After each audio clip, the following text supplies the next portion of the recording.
chance and not lose.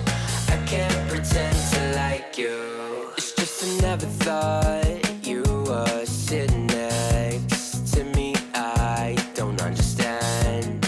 It's just I never seen you smile. You wanna make out, give me a second.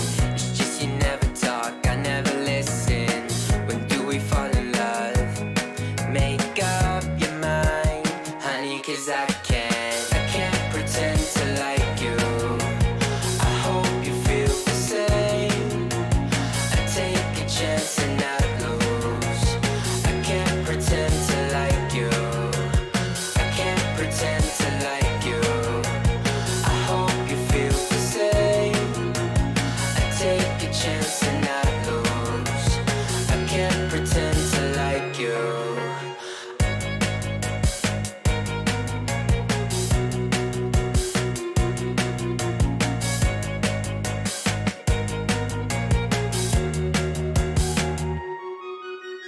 You need a friend. I can't help this time. I'm in trouble. It's your eyes, I can't seem to focus. It doesn't matter 'cause you live a lie. You want attention from every guy in the park, but when you call, I give you my heart. You rip it out. I can't pretend to like you. I hope you feel the same. I take a chance and not lose. I can't pretend to like you. I can't pretend to like you. I hope you feel the same. I take a chance and not lose. I can't pretend to like you. I can't pretend to like you. I hope you feel the same. I take a chance and not lose. I can't pretend to like you.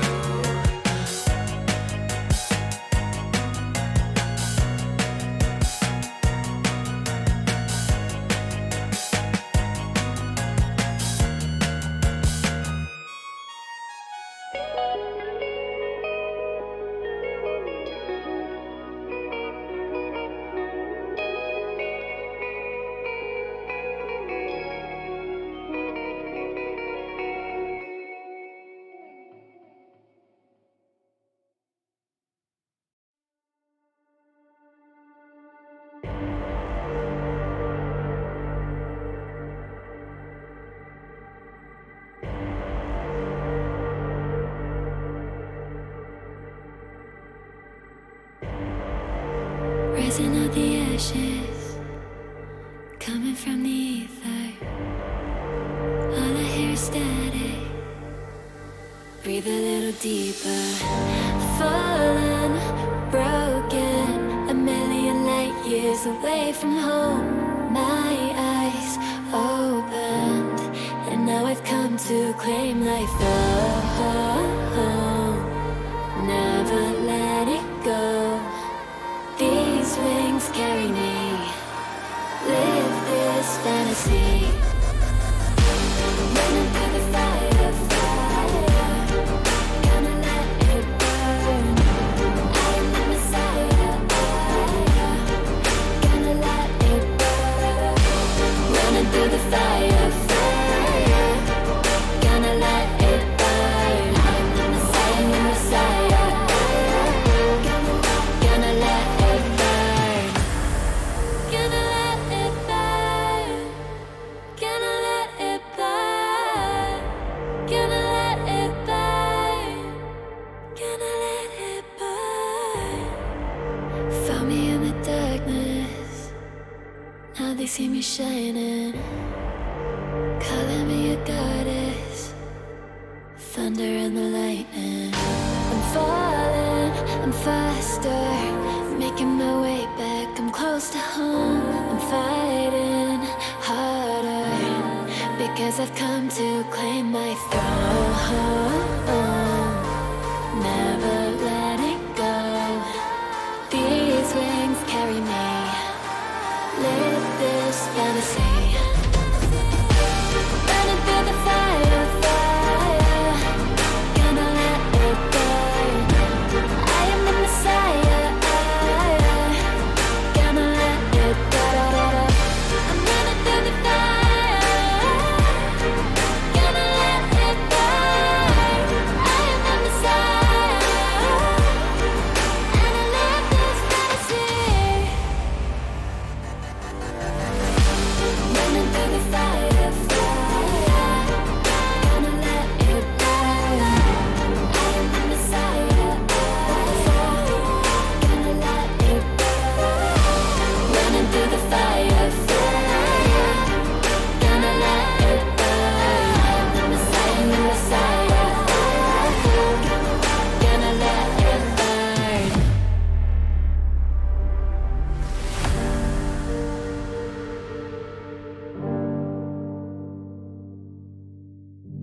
and all alone. Time's not kind and it won't let go. No thoughts left in my head. My mind's not mine and it won't forget. But you bring me back from my darkness black. Cause the soul in me and the heart I have for you. It bleeds for you, it beats again. Oh, you bring me to life. Oh, you bring me to life. Oh, you bring me to life. Oh, you bring me to life. Bring me to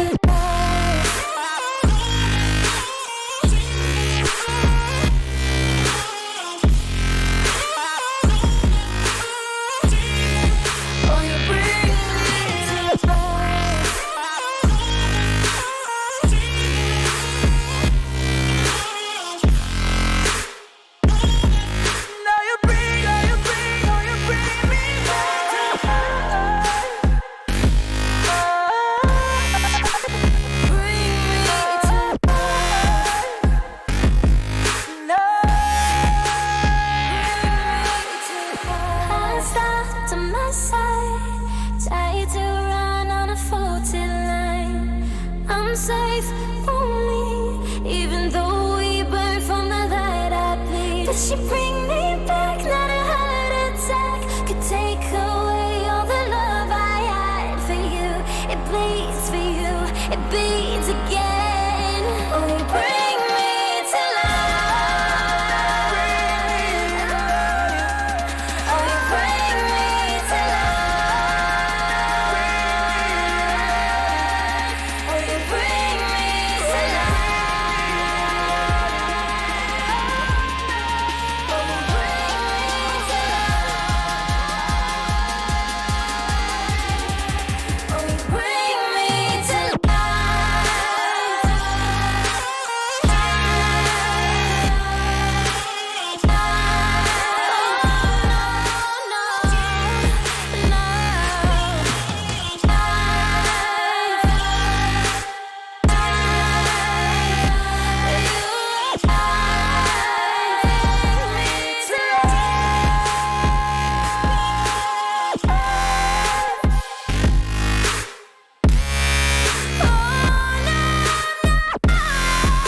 you bring me to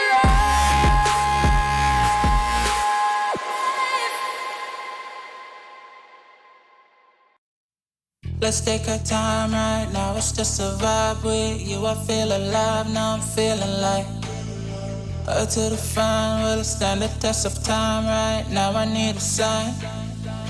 Tell me if it's over, come a little closer. We should take our time to think this damn thing over. Should we grow closer, should this be over? My heart for your mind, probably we should start over.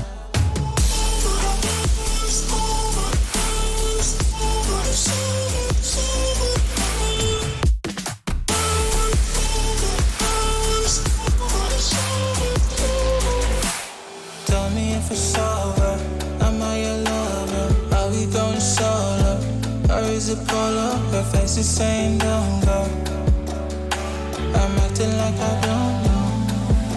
Whisper my name, say what you want, show me your thoughts. I do the same, my breath on your neck while I slowly caress. Feelings in gray, it's still the same. Tell me if it's over, come a little closer. We should take our time to think this damn thing over. Should we grow closer, should this be over? My heart for your mind, probably we should start over.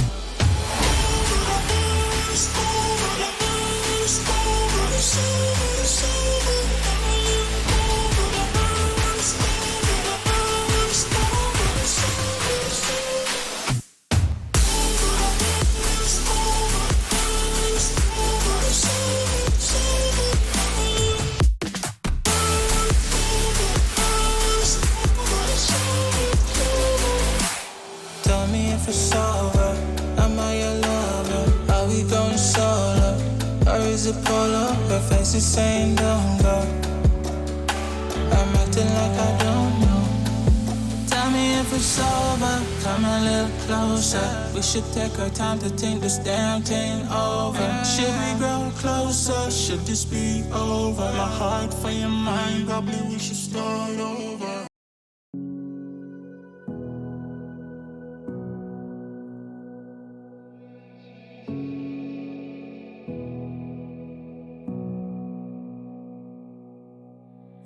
Sitting on a bench, waiting for the time to pass, dreaming of what happens next. I see what I wanna be, questioning my destiny, only knowing what I see. I don't even realize I've already made a path, and I can change it anytime, I can't take it back. I know what I want, but it seems so damn far away. I know I sound crazy to the ones who said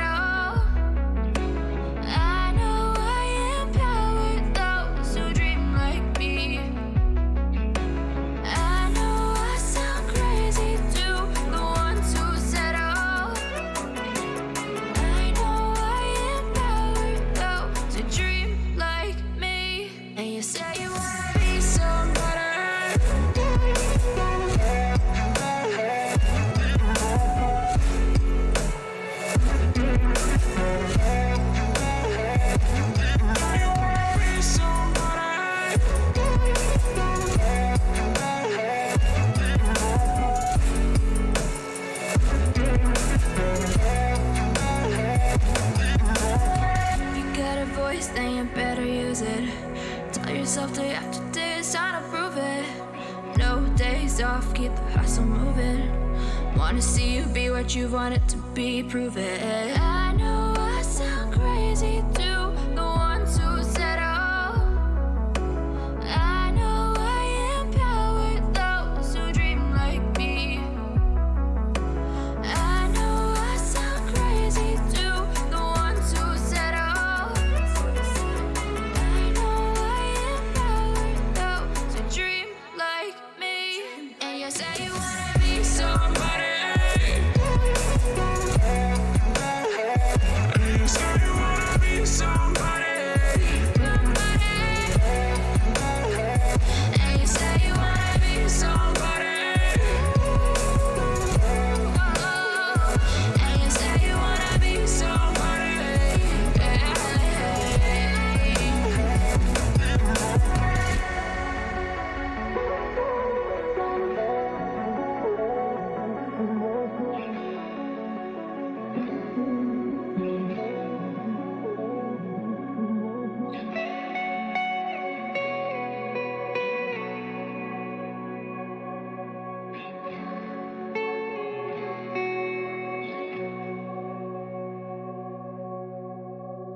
We're living for the moment now, we're one with the world.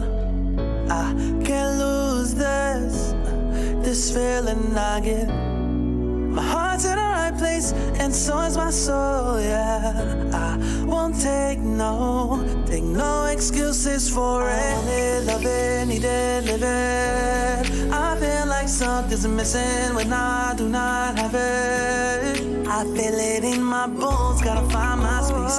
These emotions on my face, taking a toll, I gotta pay it forward. I'll give it all that I can. No matter what, I won't let up. It's in my soul, it's in my blood, and I won't take no for an answer. If it don't hurt me, it makes me stronger. Yeah, no what, I won't let up. It's in my soul, it's in my blood, and I won't take it no more. If I won't, I won't be there.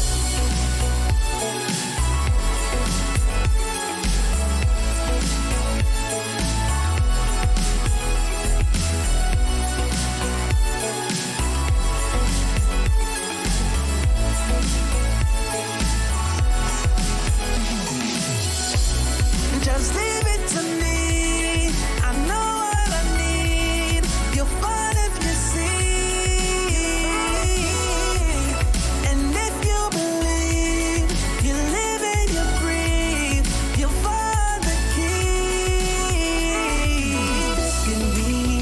and you. Can't go alone, let's do by two.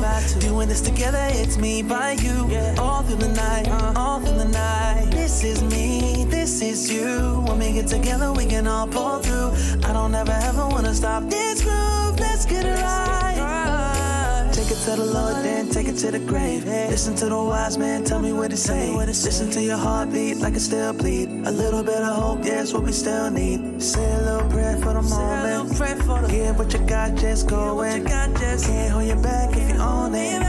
Live your life like you're chosen. No matter what, I won't let up. It's in my soul, it's in my blood. And I won't take no for an answer. If it don't hurt me, it makes me stronger. No matter what, I won't let up. It's in my soul, it's in my blood.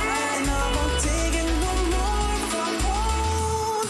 Oh, baby, just leave it to me. I know what I need. You'll find it to see. And if you believe, you live and you breathe, you'll find the keys.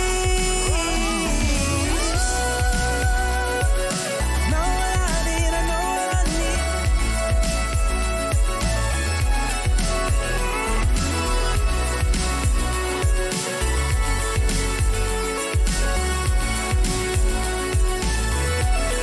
You find the keys.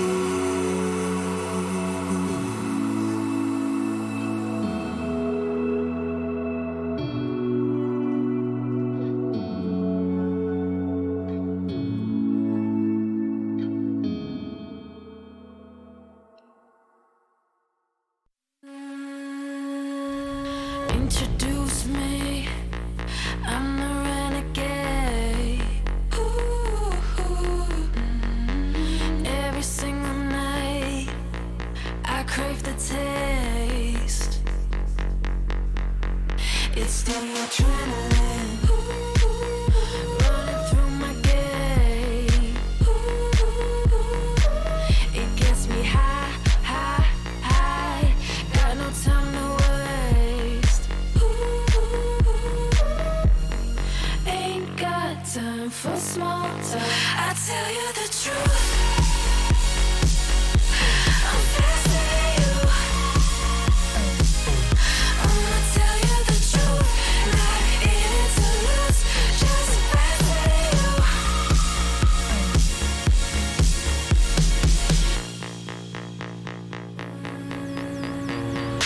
Look into my eyes. I'm not afraid. Take over my mind till it fades. Like a medicine, it keeps me safe. This neon lights lead the way. Ain't got time for small talk. I tell you the truth. I'm faster you. I'ma tell you the truth. Not in it to lose. Just faster you. Faster you. I tell you the truth. I'm faster you. I'ma tell you the truth. Not in it to lose. Just faster you. I tell you the truth. Just faster than you.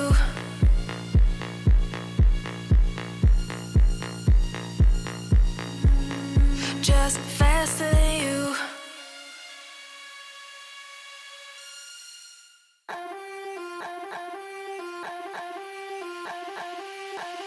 Don't you know I'm a bad little mama? I got moves like Madonna. Don't tell me cause I move when I'm gonna. I'm not afraid to lose, I am a prima donna. Don't you see I'm a winner, I'm a queen. I cause no scene if you work with me. Don't stop me cause I fight when I wanna. I'm not afraid to lose, I am a prima donna. Step out as a motivator. Let them know that the weight's up. That's how we know when we level up. Ay, that's how we know when we level up. Level up,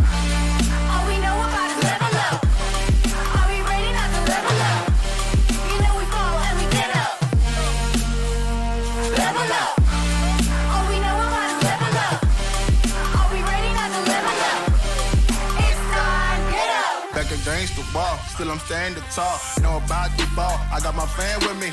All we know is ball to empty out the mouth. The chosen one they call, I take my fan with me. Know about it if you tell, know you're breaking codes. What your credibility and all fall like dominoes. Can you really take a stance? All I wanna know. Need me real ones when it's time to go.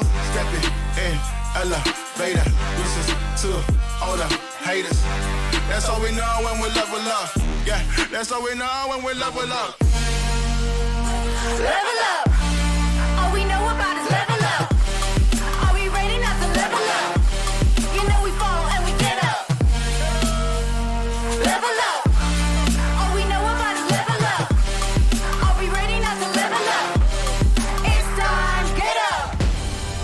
I found out I'm not alone, 'cause I'm just like you. We are fearless when we fight and not afraid to level up. All we know about is level up. Are we ready not to level up? You know we fall and we get up. Level up. All we know about is level up. Are we ready not to level up? It's time, get up.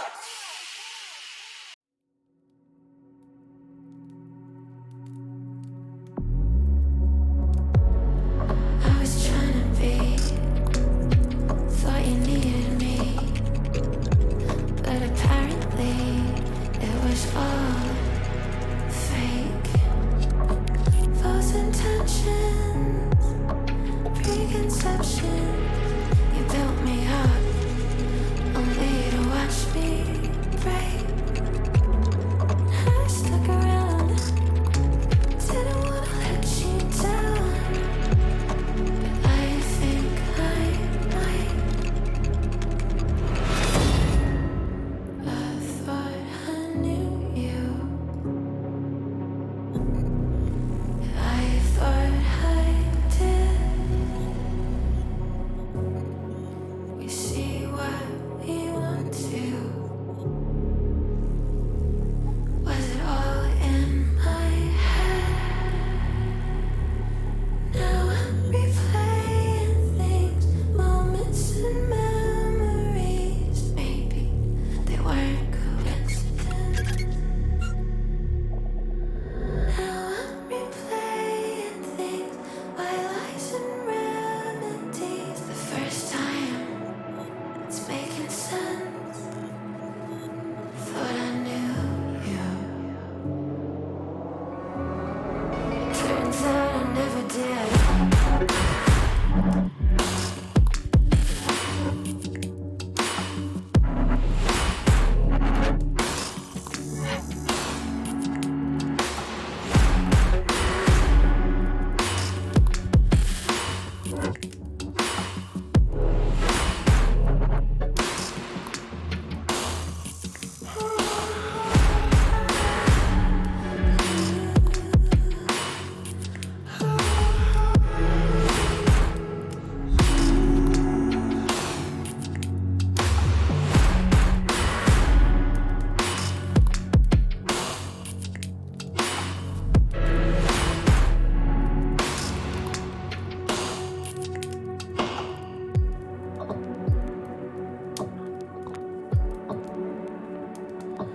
Now I'm replaying things, moments and memories.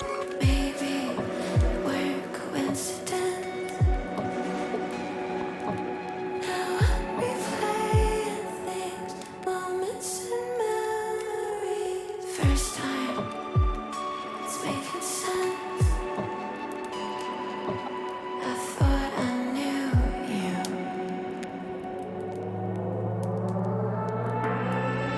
Turns out I never did.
up, up, up.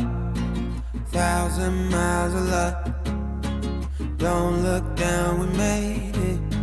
Feet far off the pavement, and we go up, up, up. 1,000 miles of luck. We stay understated. Pressure feels amazing. Just the dust, just the sand, just the motion of your hands. Travel like lands, it's just enough, oh yeah. Just for you, just a man, just an ocean in the wind. We ain't gotta make plans, fair enough, it's fair enough, oh yeah. Always you and me, tryna be weightless, like we're the two surviving pieces of something. Always you and me, tryna be weightless. And I know it feels like a light years in the making. Up, up, up, 1,000 miles of luck. Don't look down, we made it. Feet far off the pavement, and we go up, up, up. 1,000 miles of luck. Oh no, we stay understated. Pressure feels amazing. Just the dust, just the sand, just the motion of your hand. Travel like land, just your hype man, just the one, just a believer. I don't care, I see you loading up my mind. Place me on the sidewalk. Fair enough, oh yeah. Always you and me, tryna be weightless, like we're the two surviving pieces of something. Always you and me, tryna be weightless, yeah. And I know it feels like light years in the making. Up, up, up. 1,000 miles of luck, yeah. Don't look down, we made it. Feet far off the pavement, and we go up, up, up. 1,000 miles of luck, oh no. We stay understated. Pressure feels amazing. Just the dust, just the sand, just the motion of your hand. Just the dust, just the same, yeah, yeah. Travel like traveling, just the dust, yeah, just the same. Hey, just the dust, just the same, just the dust, just the same. Always you and me, tryna be weightless, like we're the two surviving pieces of something. Always you and me, tryna be weightless. And I know it feels like light years in the making. Oh, duh, 1,000 miles of luck, yeah. Don't look down, we made it. Feet far off the pavement, and we go up, up, up. 1,000 miles of luck. Yeah, yeah, we stay understated. Pressure feels amazing.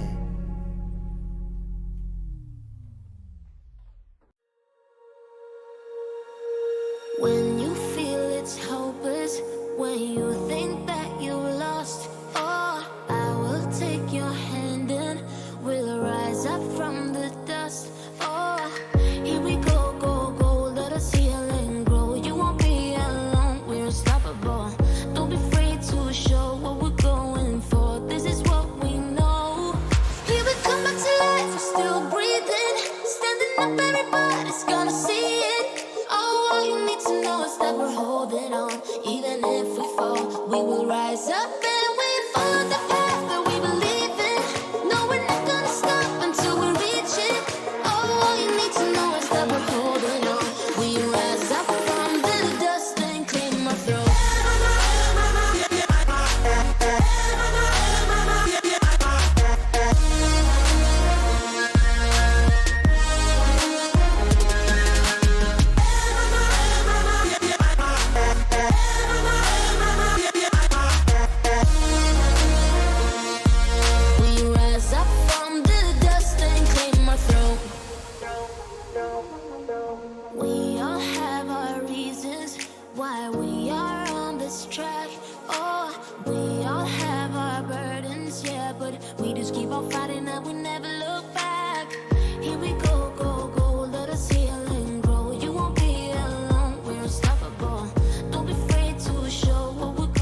stop and we follow the path that we believe in.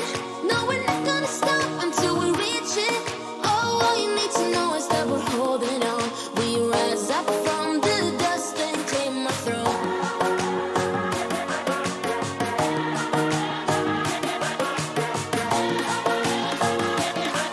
We rise up from the dust and claim our throne.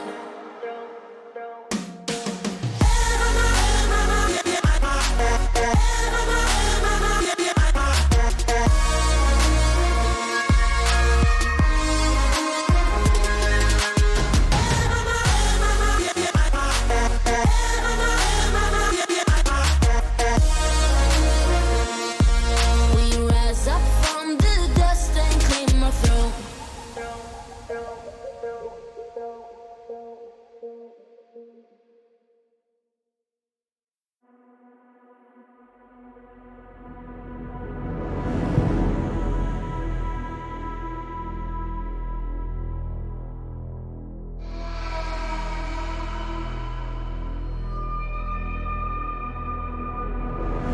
I fell apart when I saw you look at me that way. It broke my heart to see. It was a moment of darkness, a moment in time that I regret for being so heartless. It was a moment of darkness. Moment of darkness.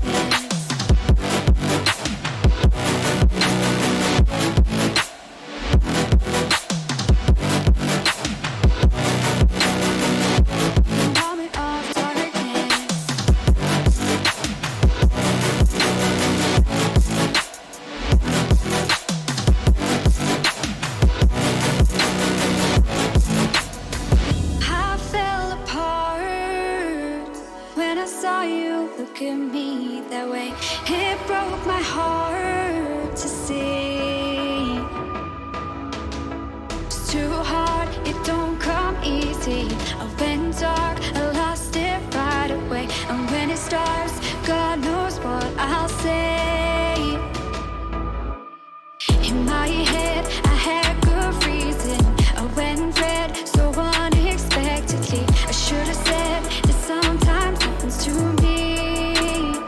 It was a moment of darkness, a moment in time that I regret for being so heartless. It was a moment of darkness. Moment of darkness.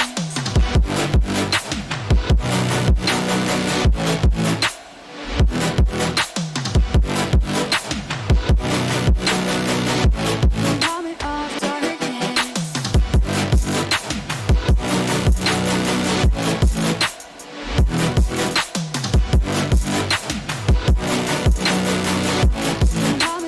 darkness.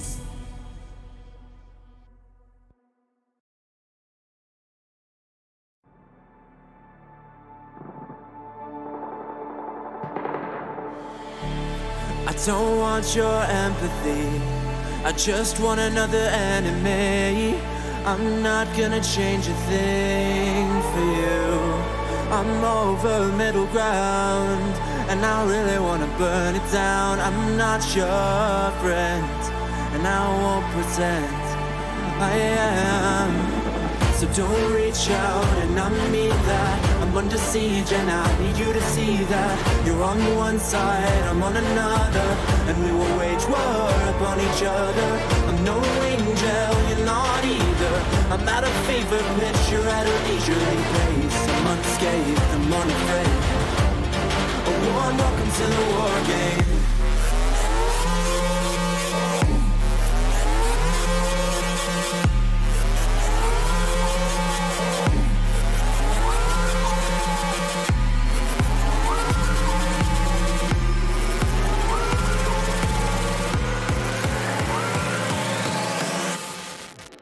Welcome to the war game.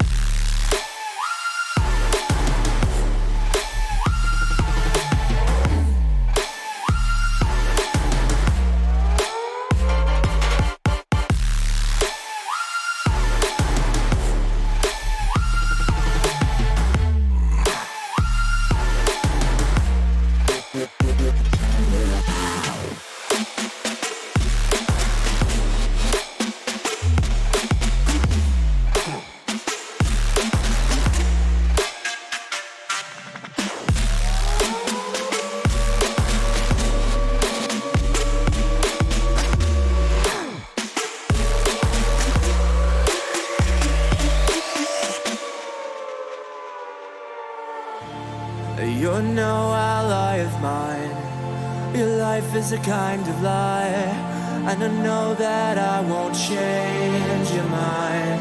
We have no common ground, and we're never gonna figure it out, so don't get friendly.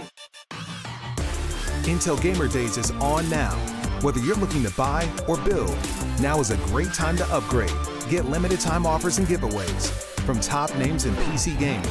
Unleash elite gaming performance with systems featuring new 10th gen Intel Core processors, and bring Marvel's Avengers to life with in-game optimizations for a mightier PC experience. Act now. Intel Gamer Days is only here for a limited time. These feelings are waiting for you to come back.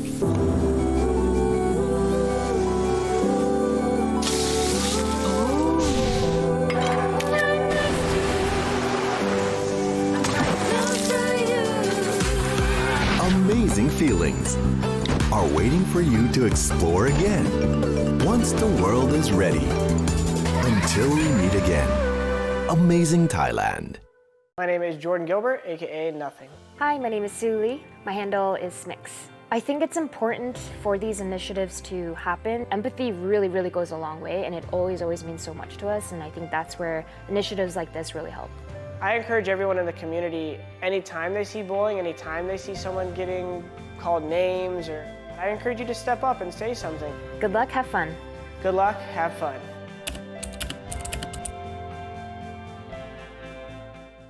These are those moments I don't think anybody else is going to forget.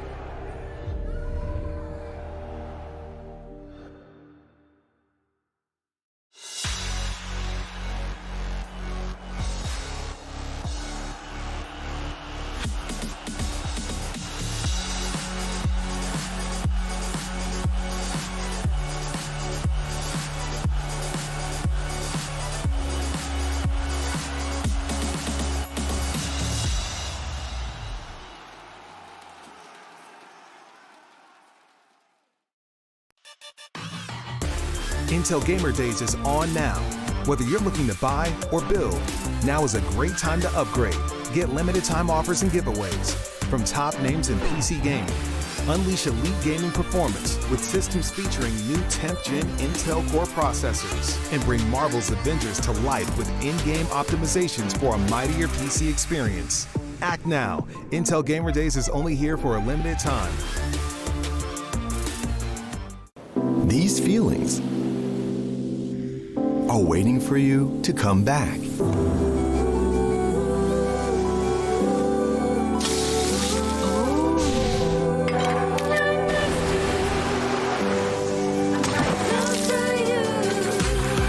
Amazing feelings are waiting for you to explore again once the world is ready. Until we meet again. Amazing Thailand.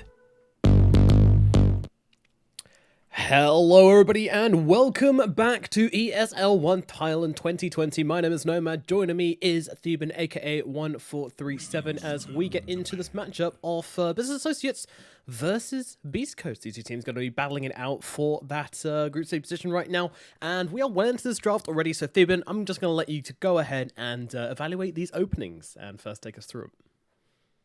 All right, first of all, I just want to say, Nomad, it's been a while since we got to cast some North American Dota, or Americas. I'm very excited for this. A lot has changed already. We got Eternal Envy playing position 1 once again, Moo playing position 2 for Team Business Associates. So let's take a look at the draft. Not any Dooms. That's very surprising to me. We don't see any Doombringers here, or Phoenix is actually banned or picked up in the first phase. BA do ban out Benno and Bat. Beastcoast ban out Death Prophet, Void Spirit, not heroes that we normally see being banned out in the first place. Then BA go for the Nature's Prophet. Brax has been playing a lot of this hero. He plays it very well, really strong laner. He can go anywhere around the map, create a lot of tempo for your team, especially with the early catapults. You can teleport in, summon some trends, and you can apply a lot of pressure to the tower. Beastcoast go with Rubik. Actually, it starts with Rubik, then the NP, and then they go for the Magnus on the side of Beast Coast. So something we have been seeing quite a lot in the other regions, and very, very strong. Lots of tempo needed on the side of BA if they want to compete with this Magnus's farm potential. Yeah, that's the thing with the Magnus, though. He always seems to win his middle lane. He always seems to put tons of pressure everywhere. He's always just that hero which is annoying. You have to have a plan to deal with him. You can't just pick a Magnus and then, well, have the enemy pick Magnus and then not let them, not punish them for it. You need to have an idea in what you want to do against this hero. The Tiny was picked into the mag. Will Business Associates be running this at mid? Because we've seen Tiny do pretty well versus Magnus, but mostly it is the Magnus who comes out on top in that mid lane. I think it's going to be a position for Tiny, so it's going to be a Tiny NP going to the off lane, and that's going to create a pretty solid lane where you got this melee and range hero. So you got some diversity in your lane and what you can do with it. So I kind of like it, the Tiny pick here. Also a very popular hero in this current patch. Probably the strongest position for, I would say. Yeah, it's good. It's really good. It's right up there. This Tiny hero, it just combos up so nicely with other offlaners to make a lot of kill threat happen, but mostly it's just that tossback potential. It seems like mobility and like kind of forced movement is super valued right now by just about everybody. We see a lot of Tiny, we see a lot of Magnus, we see a lot of Rubik just for these reasons, because you can drag people around and, amongst other things, just control up the enemy's positioning, which seems to be very valuable right now. It always has been, though, hasn't it? 10 seconds. Yeah, I would have to agree with that. 5 seconds. That being said, I also noticed something very weird in this game. Do you know what it is, Nomad? What is that? What is that? These are probably the most random bans I've ever seen on the side of Beastcoast. If you've noticed. Yeah, some of these bans are somewhat interesting. We've got the Juggernaut, the Terrorblade, the Lifestealer, 3 heroes which seem to be very targeted around. Well, I mean, the carry. It appears they're very afraid of what Hector's going to be doing this game. Yeah, I mean, I was mostly looking at this Timbersaw Underlord bans coming out from Beastcoast that we normally don't actually see. Yeah. Like, you already see a Nature's Prophet, so why are you actually banning out the Underlord and Timber? Unless you expect the NP to be mid, or as a position 5 support. But the last times Business Associates played with NP, it was a position 3, and I believe it's actually hard locked into that role, in my opinion. And BA gonna go with the Spectre in this game first. I kind of like it. I think it's a really good hero against Magnus. You can tank through the RP. You're not that squishy. And then you can also use your Haunt to find the Magnus, so you know which angle he's coming from, so you can stop his blink. You can also just jump him with your Abyssal Blade or whatever. The most popular Spectre build at the moment has been the Manta Defu Abyssal Blade, the right-click Spectre, which I really like, and it's quite effective against Magnus. And then Beastcoast go with the Crystal Maiden, something a bit more fast-paced, faster tempo on their side. Now, it is worth mentioning that these guys are actually both already eliminated. There is no possibility of them being able to come up and be able to join the upper bracket. However, they are playing against each other for a bit of positioning here. They're both tied 6 currently. Therefore, it all comes down to whether they can, in fact, beat each other. If Beastcoast manage to beat Business Associates, then they can actually stand to get themselves 5th place. Fifth place, which would be pretty good for them. That's $3,500. But if Business Associates can beat Beastcoast, then they're going to secure themselves 6th place, which would be $3,000. So basically, they're playing for about $500 to $1,000 between them from just one match. So it would very much be worth it to take the victory here if they can manage it. So you're not going to see these guys messing around too much, I don't think. Yeah, I mean, they don't mess around. They want to win. They want to use this as practice for themselves too, right? Like, I can just see in the draft that they're very serious about the game at the moment. Maybe Beast Coast's first phase bans and such, like, it doesn't make a whole lot of sense to me because there's so many good tier 1 heroes at the moment that you normally can't afford to ban heroes like Death Prophet and Void Spirit. Yeah. But overall, like, I do think both these teams are going to be definitely fighting it out. It's a great practice. Like, you don't get to have a serious opponent normally, especially in scrims. You never really know what's going on. So, BA now going with the Winter Wyvern. Interesting. Wyvern. It's mainly because the Magnus. It's for the Magnus, right? You got the RP, then you got the Cold Embrace. If Magnus actually decides to blink in and stun and like hit someone, but I'm not so sure how much I like the Wyvern in this game because there's so much magic damage as well coming out from Beastcoast side, and this Necrophos is going to be great as well against the Wyvern. They just wanted to save against the Mag, but I don't Yeah. really feel like it's that necessary most of the game.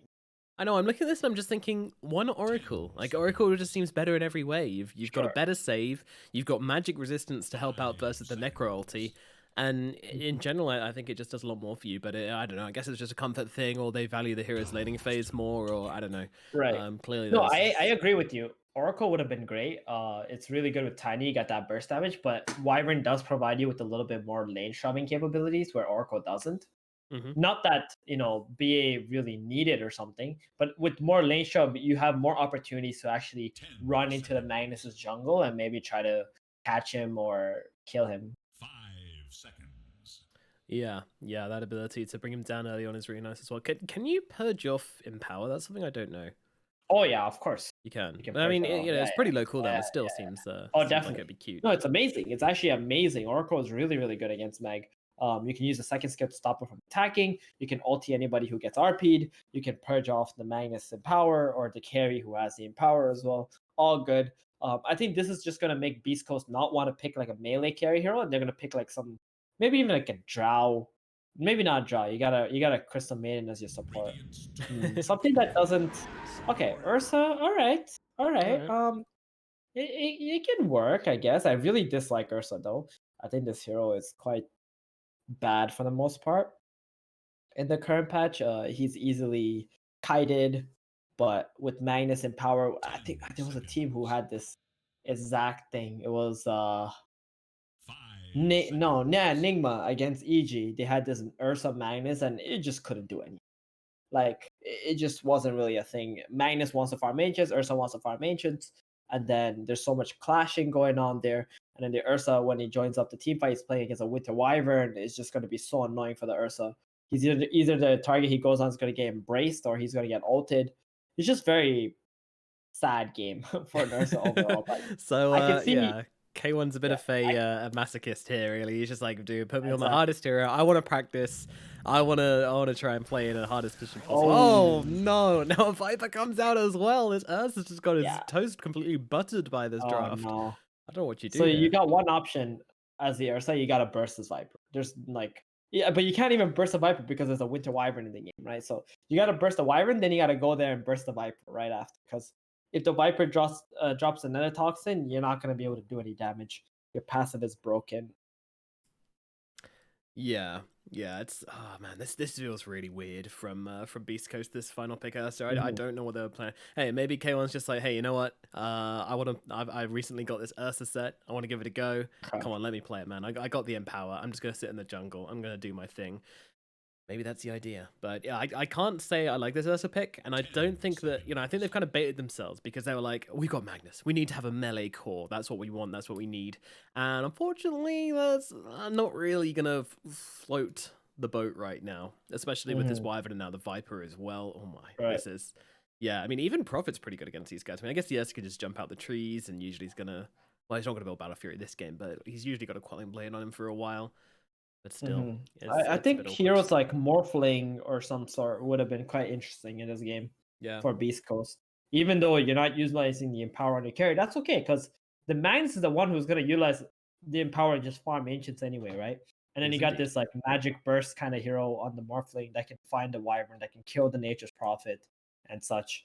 But now Brax is actually going to play the Viper in the offlane. NP is going to be put on the position 5 instead, and Snake King going to play the position 4. Winter Wyvern. So you got this double range slow heroes, flying birds.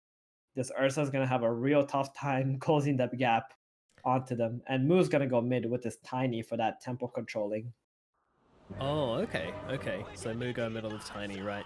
Yeah, I mean, I guess they can get away with it this game. They just want the burst. They want the potential. They want someone who can just come in and really smack people down. So that's going to be the Tiny's job. Meanwhile, in the... I mean, the thing is, we have underestimated Whisper Necrophos before. I'm pretty sure we've really underestimated Whisper Necrophos in the past, so I'm not going to make that mistake again. This guy, if he has the game for it, is going to smash some heads. Is it the kind of Necrophos game where you can kind of put the game on your shoulders and go for it, though?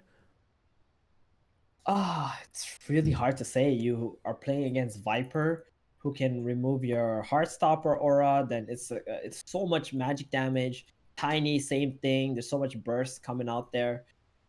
Oof. Oof, indeed. Yeah, I'm not sure. I think the Necro is okay if it was laning against a Spectre and a Wyvern, but right now it's laning against a Nature's Prophet Spectre, so they're gonna get a little bit more denies. And I think there's gonna be a lot of rotations coming from the Viper or the Tiny to try and kill this Necrophos early on. Like if you have a Necro in the front line, you're just gonna get tossed back into the tower, right, with the Tiny or something. So, and if that happens, you don't really have anyone who can save you on the side of Beastcoast. Mag has to go in with the RP. That's pretty much it. It's all on the Magnus. It really is. This game, I'd love to say it so you can put it on Whisper's shoulders, but I don't think that's happening unless he absolutely dominates his lane, which, as you say, the denies are going to be there from the side of Business Associates. That doesn't seem likely. The ability for him to, get tossed under tier 4s and kill all the enemy team is also equally unlikely, unless he builds, like, Radiance and Guardian's Greaves, in which case, I mean, that would still be awful. So, I mean, everything just seems like, I don't know. I think Beast Coast just have to start running at them. They got to get their cleaves up. They got to farm themselves some really early items. Try and beat the side of Business Associates to their timings, and then just try and pressure them really, really hard once they have those earlier timings on board. Maybe that's the way you do it. You out-tempo them early on, and then you don't let the Spectre get to the late game. You don't really let anybody just kind of dominate you. But I mean, this is so active from the side of Business Associates as well. You've got the Viper and you've got the Tiny. These are two very, very high tempo heroes. Therefore, these guys are going to be running out all over you. They're going to be like a rash, and it's going to be pretty hard for you to play a game when that's the case. What about our mid lane matchup? We are going to have a Tiny versus a Magnus. We already mentioned this slightly before. And the Magnus, I don't know, usually he wins it, right? Is he going to win it this time around as well?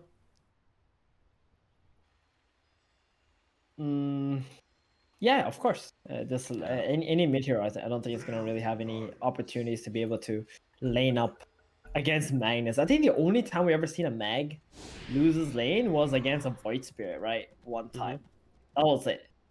When it was like two equally skilled players playing that matchup. But even then, like the Mag just picks up so much farm when he goes into the jungle. I'm sure we saw a Mag lose his lane not so long ago against a Tiny in a Tiny Omega League. Yeah, okay. There was just some really out CSing going on, but it might have been one of the China Asia games where we had a ping difference going on between the two of them. Right. Yeah, I think we saw a Tiny and a Void Spirit in different games. But yeah, that was a long time ago. The Mag Tiny. Maybe things have changed since then. But I think it was just a one-off, it's a bit of an outclassing in the middle lane as far as I remember, so maybe not one. Best to use an example is Envy and Schofield, lay eyes upon each other, and of course Envy is going to scurry himself away as quickly as possible. Spectre's the last female hero left in the Arcana vote. Really? Yeah, the waifu dream is almost dead. And I'm very offended by people saying that Spectre's not waifu material, because I mean, that's just rude, She'll always be there for you. You ever in trouble, she's going to haunt in. She's always there for you. How is that not perfect waifu material? I don't think anyone wants to be haunted, dude. I mean, you need cheering up, You're like, oh man, I've had a really hard day, sometimes your wife might be busy, she might be outside. Not Spectre. She's always going to just be like, oh, I'm here, right next to you. Don't worry about it. How comforting she is probably different. That's really creepy.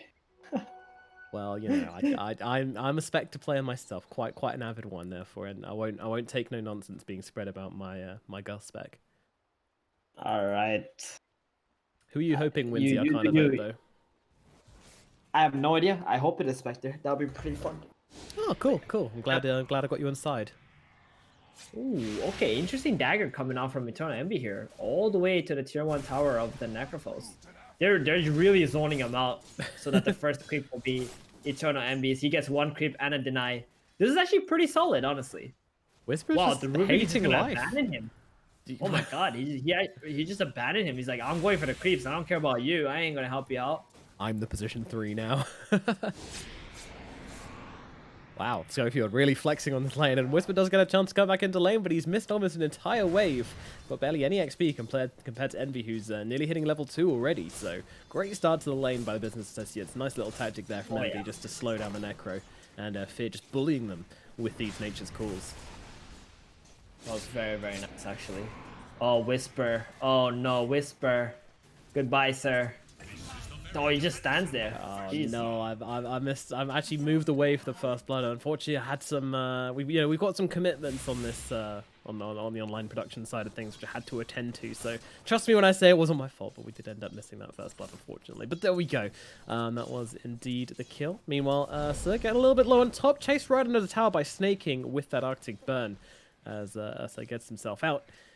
But we'll probably be forced to be fed. Oh, they've got no salve. Oh no, K1's just gonna have to watch the Viper farm for a while. That's not good. Oof. The only lane that's actually going the way of Beastcoast at the moment is just the mid lane. This top lane is just absolute destruction. Like, this Ursa has 2 lasteds. It can't do anything. Oh my God. Beastcoast, your lanes, these lanes are off to a very, very shaky start. At least the Magnus is having a nice time at mid, but Chris Luck is the glimmer of hope in the ocean of Beastcoast right now, as currently things not looking too fresh. And we know how important lanes are in this current patch. If you lose your lanes, you know, you're at your opponent's mercy as to what you can farm in this game.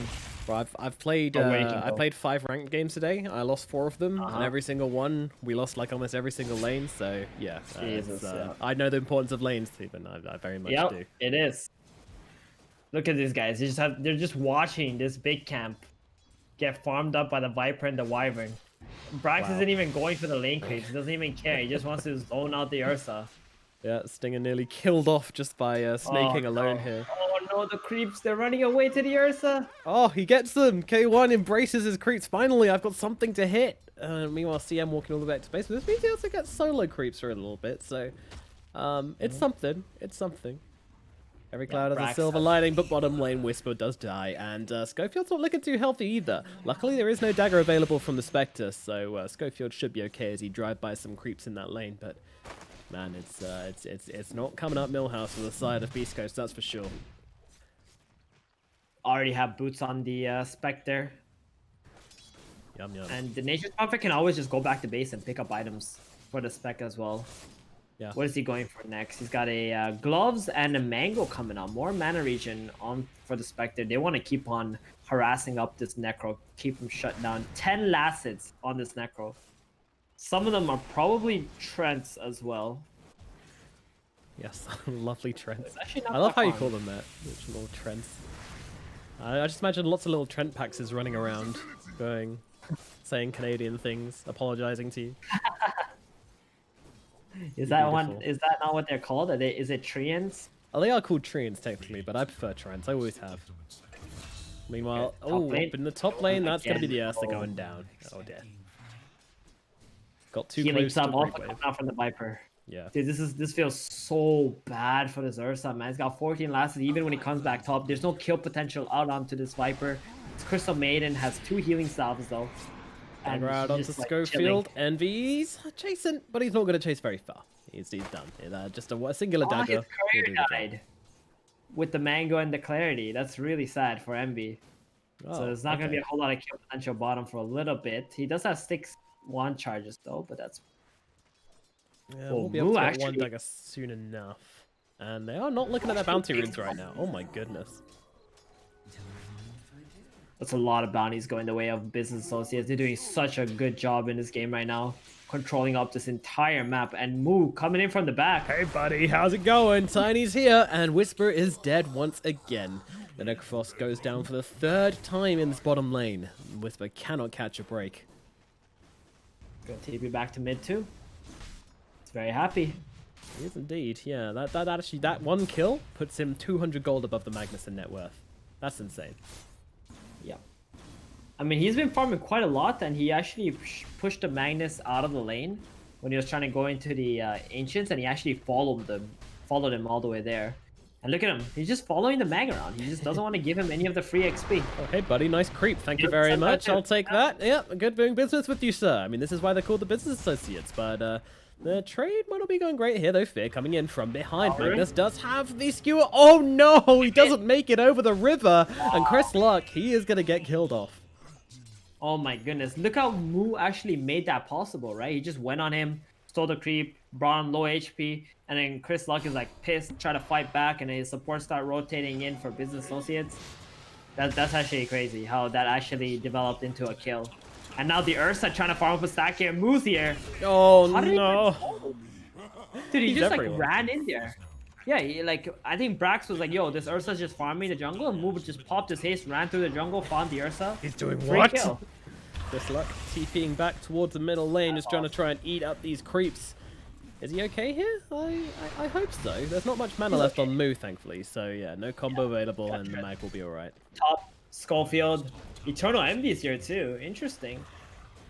Yeah, everyone up in the top lane, party on the Rubik, and Rubik, well, he didn't want to invite people to his party and will unfortunately get killed off by Envy, making it 7-0 for Business Associates right now. They're rocking a 3k gold advantage at the 7-minute mark with a kill per minute. It is getting out of hand already. I mean, Beastcoast, they need to come ashore at some point, because right now this game is getting violently out of control.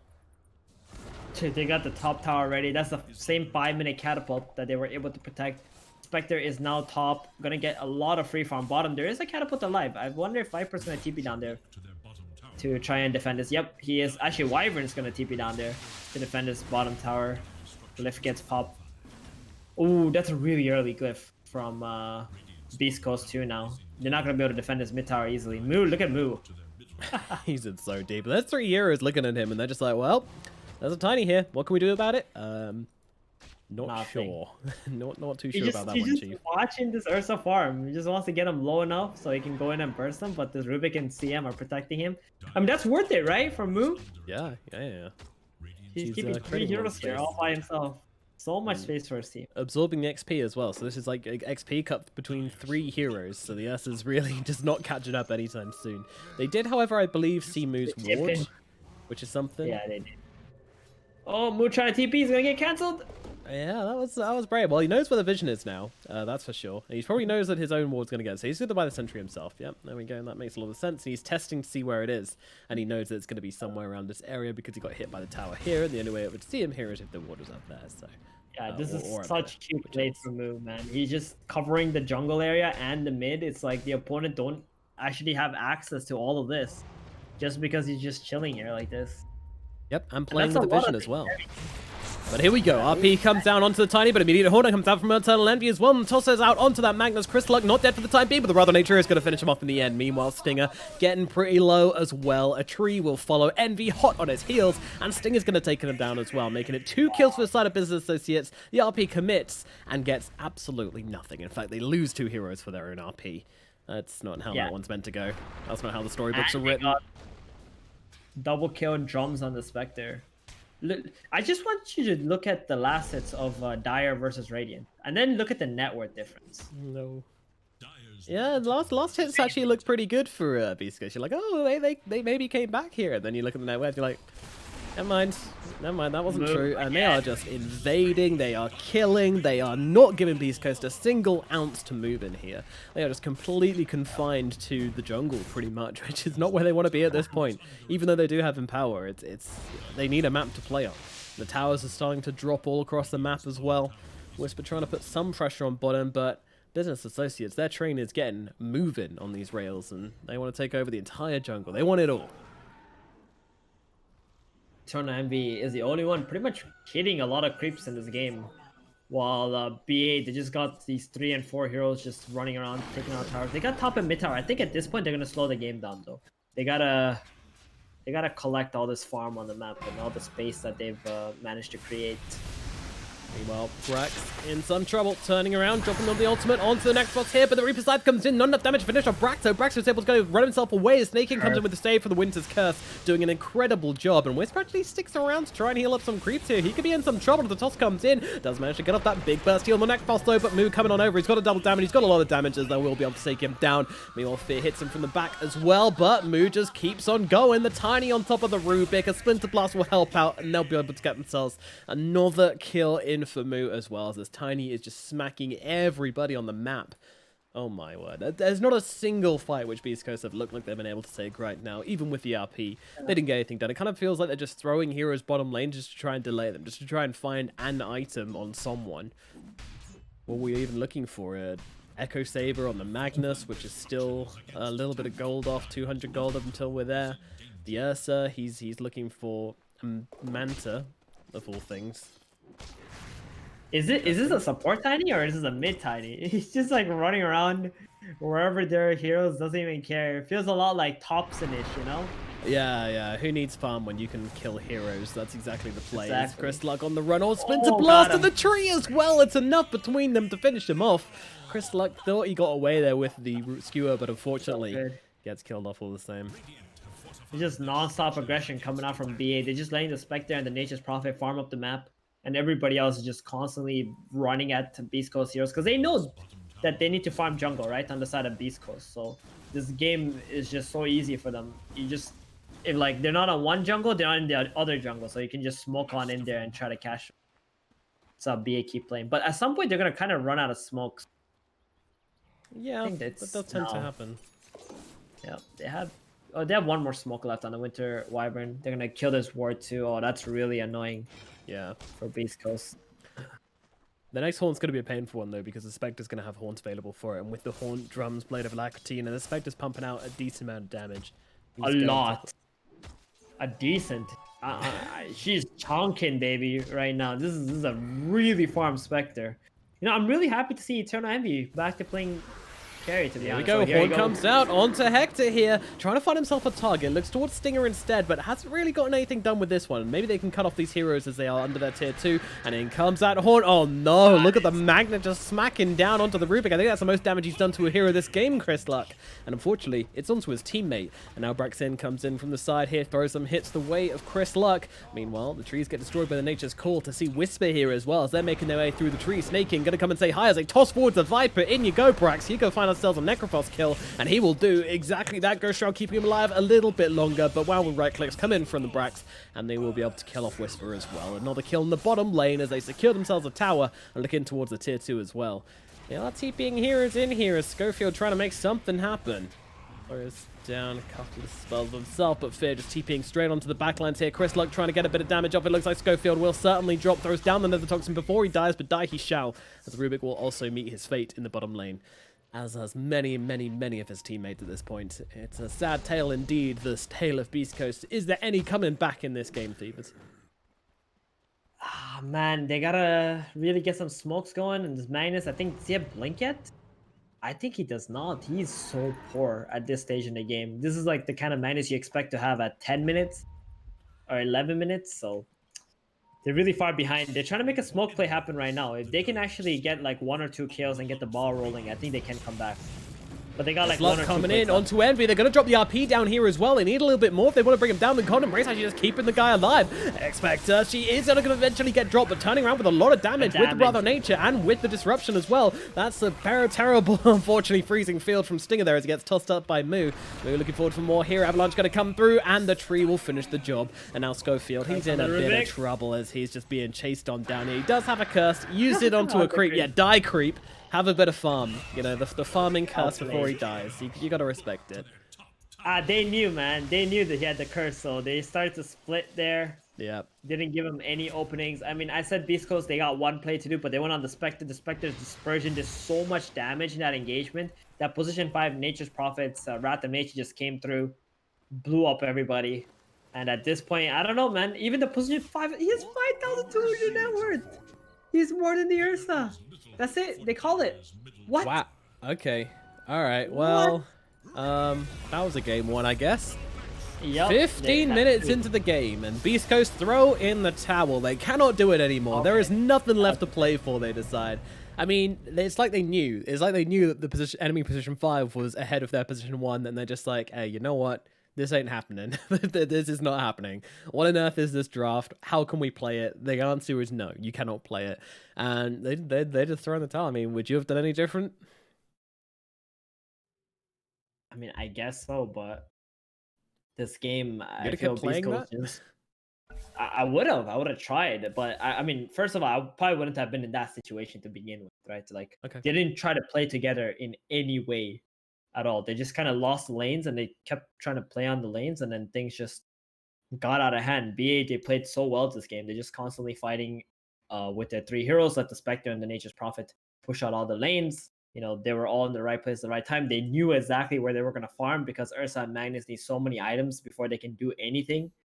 Oh man, that was really something else. I haven't seen a game like this. We're busy. We were watching like all this European and SEA Dota. Like this is the first time I actually watched a smash like Welcome this. back to NA, guys. This is what we have to offer. My goodness, that was an absolute stomping of a game one, but hopefully Beastcoast can pull things back together, get themselves back in the mental position to take them on in game number 2 and give us an exciting series. There is a bit of money on the line here between these two teams. They're not playing it for nothing, so there should be plenty of stimulus for Beastcoast to try and put out the win here, and of course, nonetheless, testing your strategies and seeing what works and what doesn't, but this certainly did not.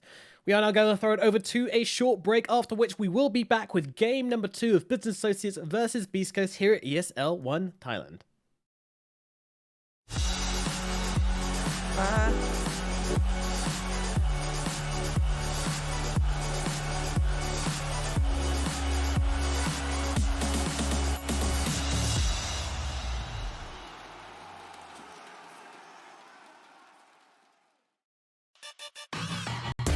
Intel Gamer Days is on now.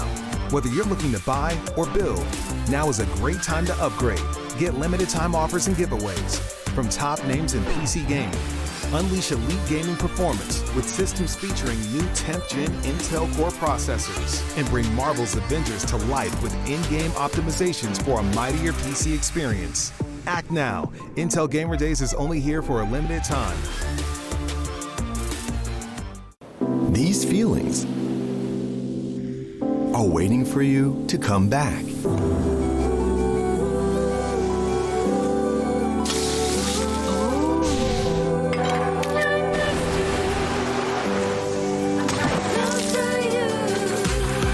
Amazing feelings are waiting for you to explore again once the world is ready.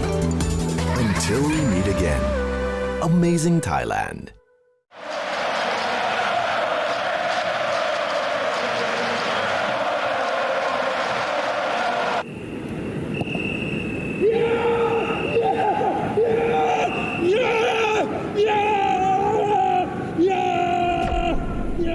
Start your esports career now at play.eslgaming.com.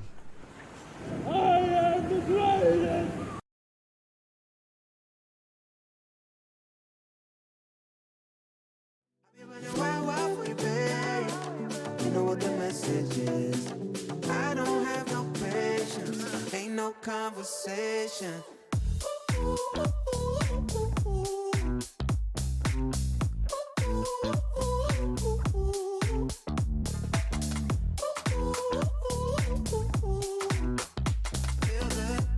Sometimes make you feel good. I just wanna talk, but you don't wanna listen. Tryna go far, but you got mixed feelings. So I'm finished. I'm on my way. Then you tell me you need it. Back in my space. Hey, yeah. How could I lie? Just to be cold. Wanna be honest. You should know. I just came here to make y'all feel good. You know what the message is. Suddenly you with me now. You know what the message is. I'll be running wild for you, babe. You know what the message is. I don't have no patience, ain't no conversation.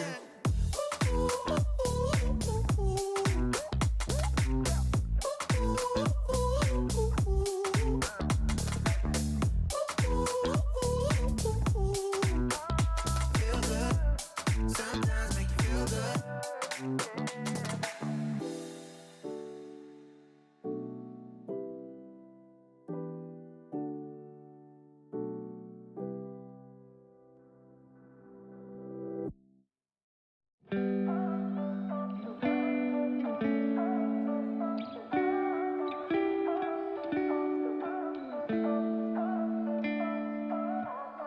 You and I, we've been friends for a long time now.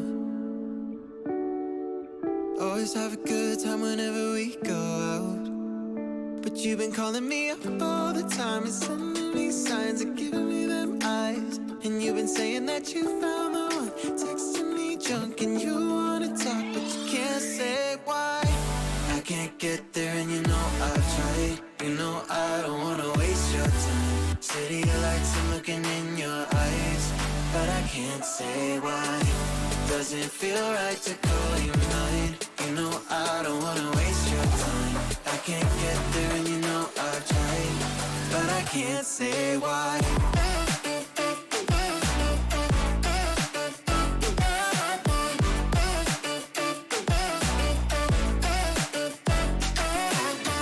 Feeling lost like I just wanna time back time. I'm choked up, tell me how do I say this right? Cause you've been calling me up all the time and sending me signs and giving me them eyes. And you've been saying that you found the one, texting me drunk and you wanna talk, but you can't say why.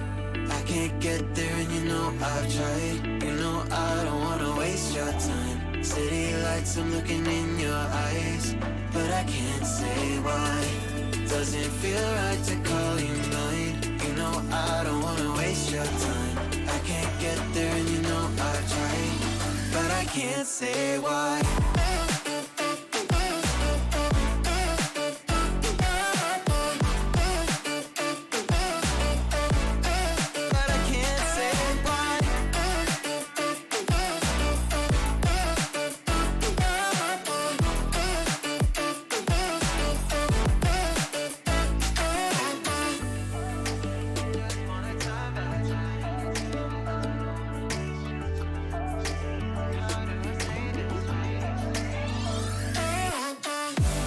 Can't get there and you know I've tried. You know I don't wanna waste your time. City lights, I'm looking in your eyes, but I can't say why.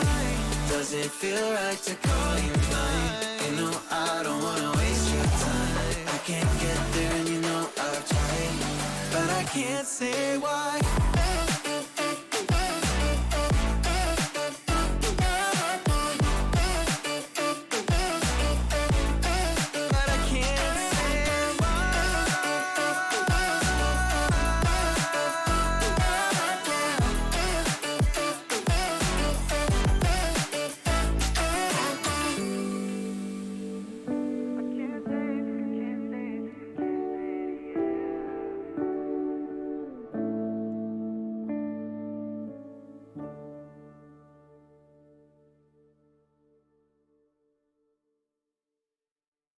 I might be tired of the stones they throw, picking up scars and I hold them close. They shot me down, but I got this far. Shine a light on me when my heart goes dark. Cause I'll never lose faith now. I'm in the flames of an angel.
to focus. It doesn't matter cause you live a lie.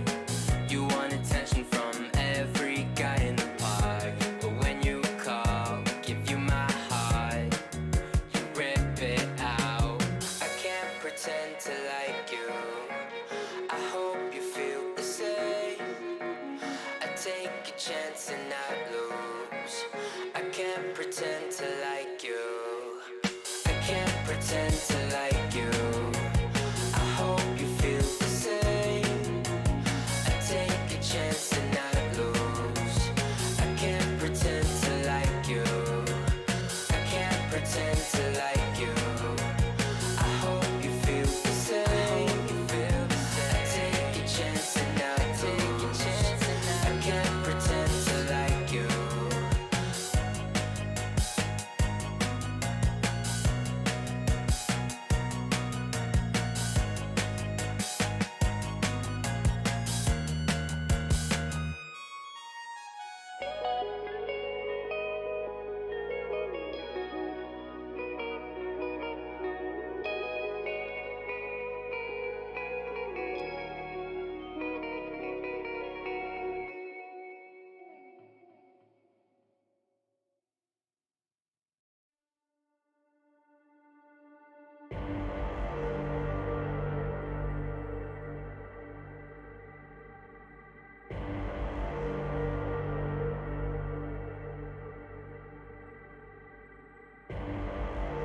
Rising out the ashes, coming from the ether. All I hear is static. Breathe a little deeper. Fallen, broken, a million light years away from home. My eyes opened, and now I've come to claim life. Oh, never let it go. These wings carry me. Live this fantasy. Running through the fire, fire. Gonna let it burn. I am the Messiah. Gonna let it burn. Running through the fire, fire. Gonna let it burn. I am the Messiah. Gonna let it burn. Gonna let it burn. Gonna let it burn. Gonna let it burn. Gonna let it burn. Found me in the darkness. Now they see me shining. Calling me a goddess. Thunder and the lightning. I'm falling, I'm faster. Making my way back, I'm close to home. I'm fighting harder because I've come to claim my throne. Never letting go. These wings. Intel Gamer Days is on now. Whether you're looking to buy or build, now is a great time to upgrade. Get limited time offers and giveaways from top names in PC gaming. Unleash elite gaming performance with systems featuring new 10th gen Intel Core processors. And bring Marvel's Avengers to life with in-game optimizations for a mightier PC experience. Act now. Intel Gamer Days is only here for a limited time. These feelings are waiting for you to come back.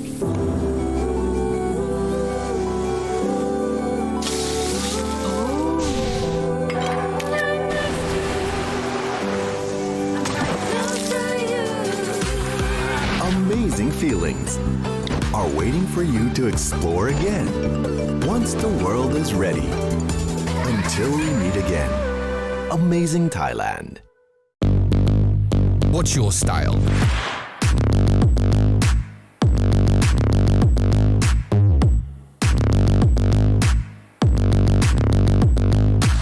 Get your merch at shop.eslgaming.com.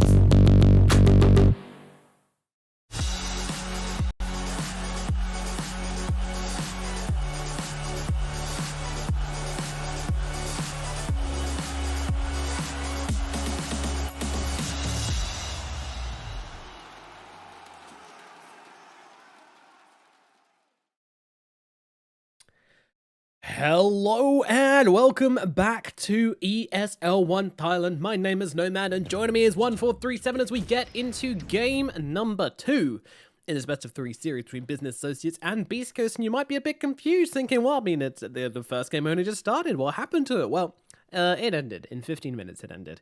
It was very, very quick. It was very brutal. Beastcoast, they didn't really get their heads above the water and they just drowned out of the first game. But hopefully they come up to the second game with a couple of fresh ideas. And it looks like they're doing exactly that as they bring out the Elder Titan as their very first pick here in game number 2. Meanwhile, Business Associates, they get the Rubik and the Doom. This Doom, sorry, it's your favorite hero right now, isn't it? It's not my favorite hero, but it is one of the best heroes in Dota 2. I would rank Doom right behind Venomax. I would say it's Venom 1, Doom 2, Phoenix 3, and then Tiny 4. 94. Okay. And then you've got like the spree of carries. I feel like after those 4, it's just like Void. Well, there's Darkseer, right? Terrorblade, yeah. Darkseer's chilling around Exactly. They got all the carries. Exactly. And this game, though, I would say it's not going to be ending in 15 minutes because Business Associates, they don't got that strong laning heroes, right? They're going to probably have this Doom middle. He's just going to farm. Rubik, he's not a strong laner. He's okay. You know, he can give his off laner some good farm, but he's not going to destroy any lanes. And on the side of Beastcoast, they went with Elder Titan. They didn't pick Rubik and Crystal Maiden this time. So Elder Titan, quite good at securing lanes as well. They are taking a different approach on the side of Beastcoast. You know, they want to be able to live past the laning stage so they can actually play some Dota. Yeah, they're going straight back in with the Necro again, but I don't blame them. I don't think the Necro is a problem. Well, the Necro was a problem last game, but at the same time, it wasn't either because they had so many other different problems that the Necro just ended up being one of them. And with the Nature's Prophet band as well on Beastcoast, as you say, he'll be able to get to the creep wave this time, which will be a nice change from game 1. Yeah, I think it was just a really big mistake on level 1 what was going on with the Necro, the Rubik. Like, the Rubik had to help the Necro get into the lane. There's no way that the Nature's Prophet alone should be able to kick that Necrophos out of the lane like that. So, level 1 first wave means everything in these games. Like, that's just how volatile these lanes are, or how important it is. Like, the team that gets the first Wraith ban will snowball their denies, and whoever gets level 2 first can be very aggressive. I hope that this game, you know, they really prioritize this Necrophos' positioning in the lane. And without NP in this game, BA don't really have that ability to bully him out level 1. So that's good. They banned it out, and it was a good idea. Yeah, they give themselves a bit of breathing room with that one for sure. And I love what BA are doing here, though. They're banning out carry heroes which don't care about Doom. That is definitely their plan here. Wraith King and Spectre, 2 heroes which absolutely do not mind getting doomed up. They'll be fine with it and continue to be a problem to the team fights. So they're just going to throw them out the window and force Hector into playing either something weird or something which is going to care about Doom, and then you've got to play around that. And Beastcoast can't just like be like, yeah, we don't care if our character gets doomed. Yeah, that's exactly what they're thinking on the side of BA. I wonder if, you know, they might pick something like Anti-Mage. I actually don't think Anti-Mage cares that much about Doom. And Doom obviously has to be afraid of the counterspell too, right? That can come out. But if I look at the heroes Mr. K1 is playing, there is no Anti-Mage. He really prefers these fighting, brawly kind of carries like Ursa, Juggernaut, Spectre, Sven faces Void. Yeah. Not a whole lot of AMs. Actually, there's no AMs. Going back even the past 2 weeks, they played a lot of matches. Even going the past month, he's just not playing that hero. He just doesn't like it, or the team doesn't like it. Apparently not. No, apparently not. I mean, I don't blame him. AM sucks. Screw AM. You say that, but you know, in Europe, we got all the Immortal brackets. In the Immortal games, like, people are playing a lot of Anti-Mage, right? No, that means it's a trickle down. Dota hero picking is a trickle down economy. We eventually get us scrubs down here in the lower tiers, us plebs. We get trickled down the heroes which you guys have been playing for like a couple of weeks. You know, eventually like the Magnus carry that made it down to us, and then we had to deal with that every game. You know, it was annoying, and God, I can't wait for Anti-Mage to come back into every game I play. Because if it's on the enemy team, it's going to be this boss who's like impossible to find, cuts all your waves, and then comes out at 25 minutes 6 slotted. And the Anti-Mage on my team, he's got his Battle Fury in 25 minutes, so Wait, hold on. Aren't you the anti-mage on your team because you play carry? Yeah, I'm not. All right, listen, I'm not good at anti-mage. Right, 25-minute is my usual timing on Battle Fury. It's a rough one. But then we have the gyrocopter coming out from Business Associates. So they've stolen that away from Beastcoast because that's definitely what they wanted to pick here with the IO, I suppose. And I'm basically like, oh, yep, that was our pick. Maybe they can go something like the Bristleback here. Beastcoast definitely liked running that in the past. Possible. It's not bad against the Doom. I see the IO pick here because you can save your ally from the Doom. Mm-hmm. You can relocate him out, then come back in once the Doom is over. And they're going to go with the Lina first. So they're going to hold off on that carry pick. And this is going to give BA a chance to ban 2 more carries now. I'm not sure if Beast Coast, that was the best idea for them. But Lina pick is quite nice here. Even against Doom, you're going to be able to shut the lane out. You're going to be able to push the wave, and the Doom is not going to be able to pressure your tower up, especially on the first catapult, that easily. Buy a lot of time for your lineup to come online. I'm quite interested in the hero that Beast Coast might want to pick up in this game to pair with the IO. Yeah, I mean, Business Associates is going to get rid of 2 heroes as well, so it's got to be something really weird which Beast Coast want to get here. Like, Exactly. I imagine the Void and the probably Abaddon, I would suppose, are probably going to get banned out here by the Business Associates, or possibly the Jug, but it's not quite as good with the IO. whatever's the most probable carry will not be it, because BA are going to think of that and realize that, and they're just going to ban it out. So we got to think of like what's the 3rd most likely hero, and that's going to be the one these guys are going to pick. But before that, we do get to see 2 heroes from BA, regardless of the carry that Beast Coast will take. They're going to need either a mid, an offlaner, and definitely +1 support. A position 5. Yeah.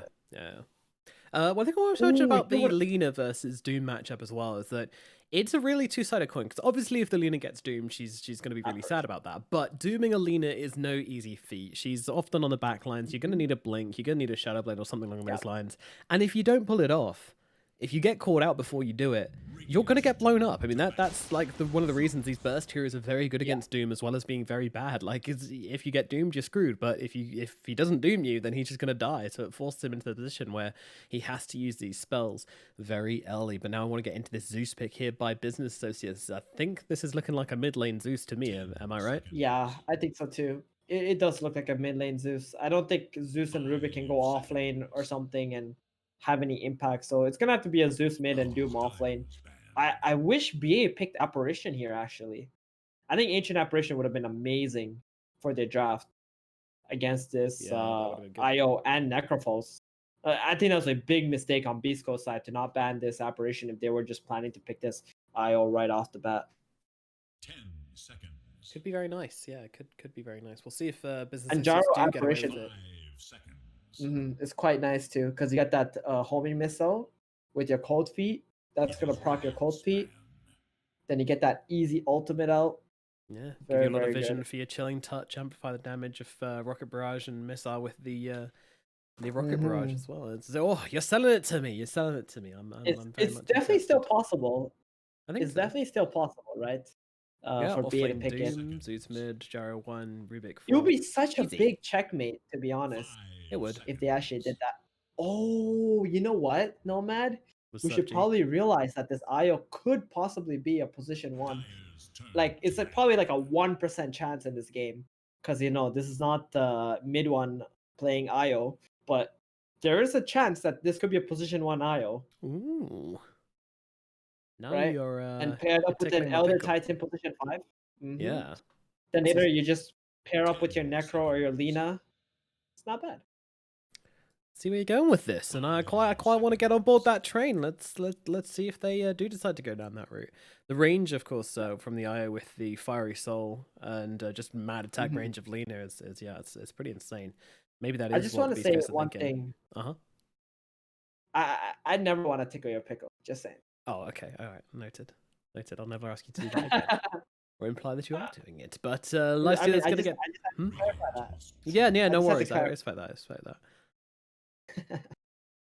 Don't want to cross Here any we go. boundaries as the tree gets taken out of the equation. They're still available for the business associates. Do they want to go down this route with the ancient apparition, or have they got something else in mind? I mean, another one which comes to mind is definitely the Lich as well.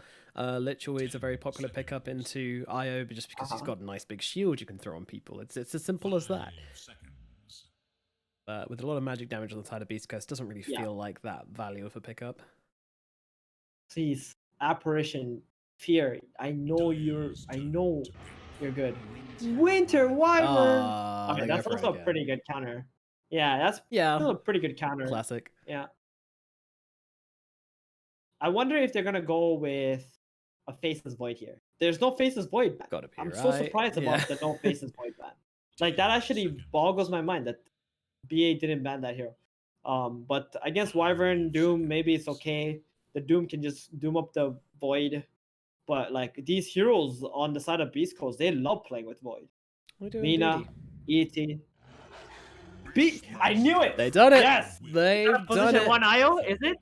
Or position 1 ET? Wait, we're gonna see the pick. Here we go. Position 3 Beastmaster. I'm not even sure they know. Position 1 Necro? Position 1 Necro? Nah, it's definitely Whisper Necro. Oh no, it's position 1 Necro. Oh my god. Necro, position 1. Yep. Stinger, IO, Chris Luck, Lena, Schofield, Titan. Okay. Okay. Weird. All right. So it's gonna be IO Necro bottom, Beastmaster ET top. Or sorry, Beastmaster ET off lane, IO Necro safe lane. Maybe you want to put the Necro and the ET together, and then put the IO and Beastmaster together. That might make a little bit more sense. Yeah. Mid is Zeus for BA. Standard lanes from Business Associates here: Winter Wyvern Gyro, Doom Rubik. Oh man, I got so excited for the IO position 1, and now it's just a position 1 Necrophos. I mean, it does mean though that the Winter's Curse is not going to be that effective, apart from just like holding heroes down so that BA can get into the team fight. I guess so. I mean, they're still going to do a lot of damage to each other with the Beastmaster aura regardless, though, because of that inner beast. So that's something which has to be respected. And it also sets up for a really easy cooldown onto a bunch of heroes, and they've got so much follow-up damage. I don't know, man. This isn't looking like a convincing draft from Beastcoast to me. Maybe I'm going to be wrong about this Necrophos position 1, but it really does just look like a hero which is going to get nuked by the Zeus and Gyrocopter regardless. If it were a game where they were lacking in magic damage, I might be more inclined to put my weight behind this Necrophos pick, but due to the absence of that, I am probably going to say a Business Associates again to get themselves a very clean 2-0 here. I can see that happening. They just have very solid heroes, right? Where Beast Coast, their win condition is like, you gotta snowball. You gotta get ahead, and then you gotta keep on fighting nonstop. If you lose any one engagement, I think BA just gets way too far ahead, especially with this. Zeus is gonna do plenty of damage. There's not a whole lot of jump available for him apart from the Beastmaster, and that's not even like decent jump, right? You can't catch him in the backline. No, you cannot. No, you cannot. I mean, it's basically, can Beast Coast find like the most ridiculous team fighting, snowballing, run down your lane, run at you lineup they can possibly manage, and actually get away with it? That is the question. These lanes need to go very well for the side of Beast Coast, and then they just need to get themselves snowballing, and they can't stop until the end of the game, until the throne is destroyed. And that's the thing, like, their push is very, very weak. You know, all they've really got is the Beastmaster. And I mean, I guess Lena's okay. Maybe it's not very, very weak, but it's definitely not the kind, you know, Beastmaster's usually good because he amplifies up heroes, you know, which do right-click damage, which you don't really have here. But I guess that between the Lena and the Beastmaster, they should be able to push easily enough. Maybe that's an over-exaggeration from me. No, it's definitely possible. If the Beastmaster does well in his lane, the Lena rotates to the Beastmaster, this tower will die very quickly. And then after that, the Beastmaster is very hard to get to as well on the side of BA. You got to understand these boards, they do a lot of damage to creep waves. And then BA are going to constantly have to deal with that pressure coming out. And that's going to naturally give so much space for everyone on Beast Coast side. I don't think it's that simple of a game for BA. Beast Coast do have a lot of early and mid-game fighting capabilities. It just comes down to how much they can snowball and how fat this Necrophos gets. If he can get to this, you know, pipe radiance timing, it's gonna be quite like maybe by minute 22 or something like that. Yeah, those could be the items they need. Well, I mean, it's definitely what the items need. You don't really team fight into a Zeus unless you have your pipe already completed. And the gyrocopter Schofield. as well. I think I've also seen Schofield play this position for ET like an actual carry as well. So, yeah, certainly have. So there's very good chance that he might just end up getting this Aghanims or BKB, whatever item, just going in and slapping up the gyrocopter in the team fights. Let's not forget, there's so much magic damage coming out from the Beastcoast team as well. Paired out like that can get buffed up by the natural order. So if any time this gyrocopter gets slept by the Elder Titan, like Envy's just gonna get blown up by this Lina and Necros. It's the fear. It's the fear. Looks like everyone's good to go. Yeah, get back into it. Alrighty, we've had our allotted break. Let's get into game number 2 of Business Associates versus Beastcoast. There's an opportunity for Beastcoast to be able to come back into this series, but things need to roll in their favor. They need to get it together and put in a convincing performance here in game number 2. That's our mid lane catalog. We're gonna have a Zeus in the mid versus a Lina. It's a very magic-y lineup, isn't it? Yep. Not a matchup I've seen in a very, very long time. No. Actually. Lina versus Zeus. But don't worry, this is why we watch NA Dota, boys, because anything is possible here. True, true. Your memes don't have to be dreams. What is the IO's talents these days? Attack tethered allies targets at 25. Now, they really mess with his spells a lot these days. That 20 talent is insane though. Minus 25-second relocate cooldown. Just 35-second relocate. What? Are you kidding me?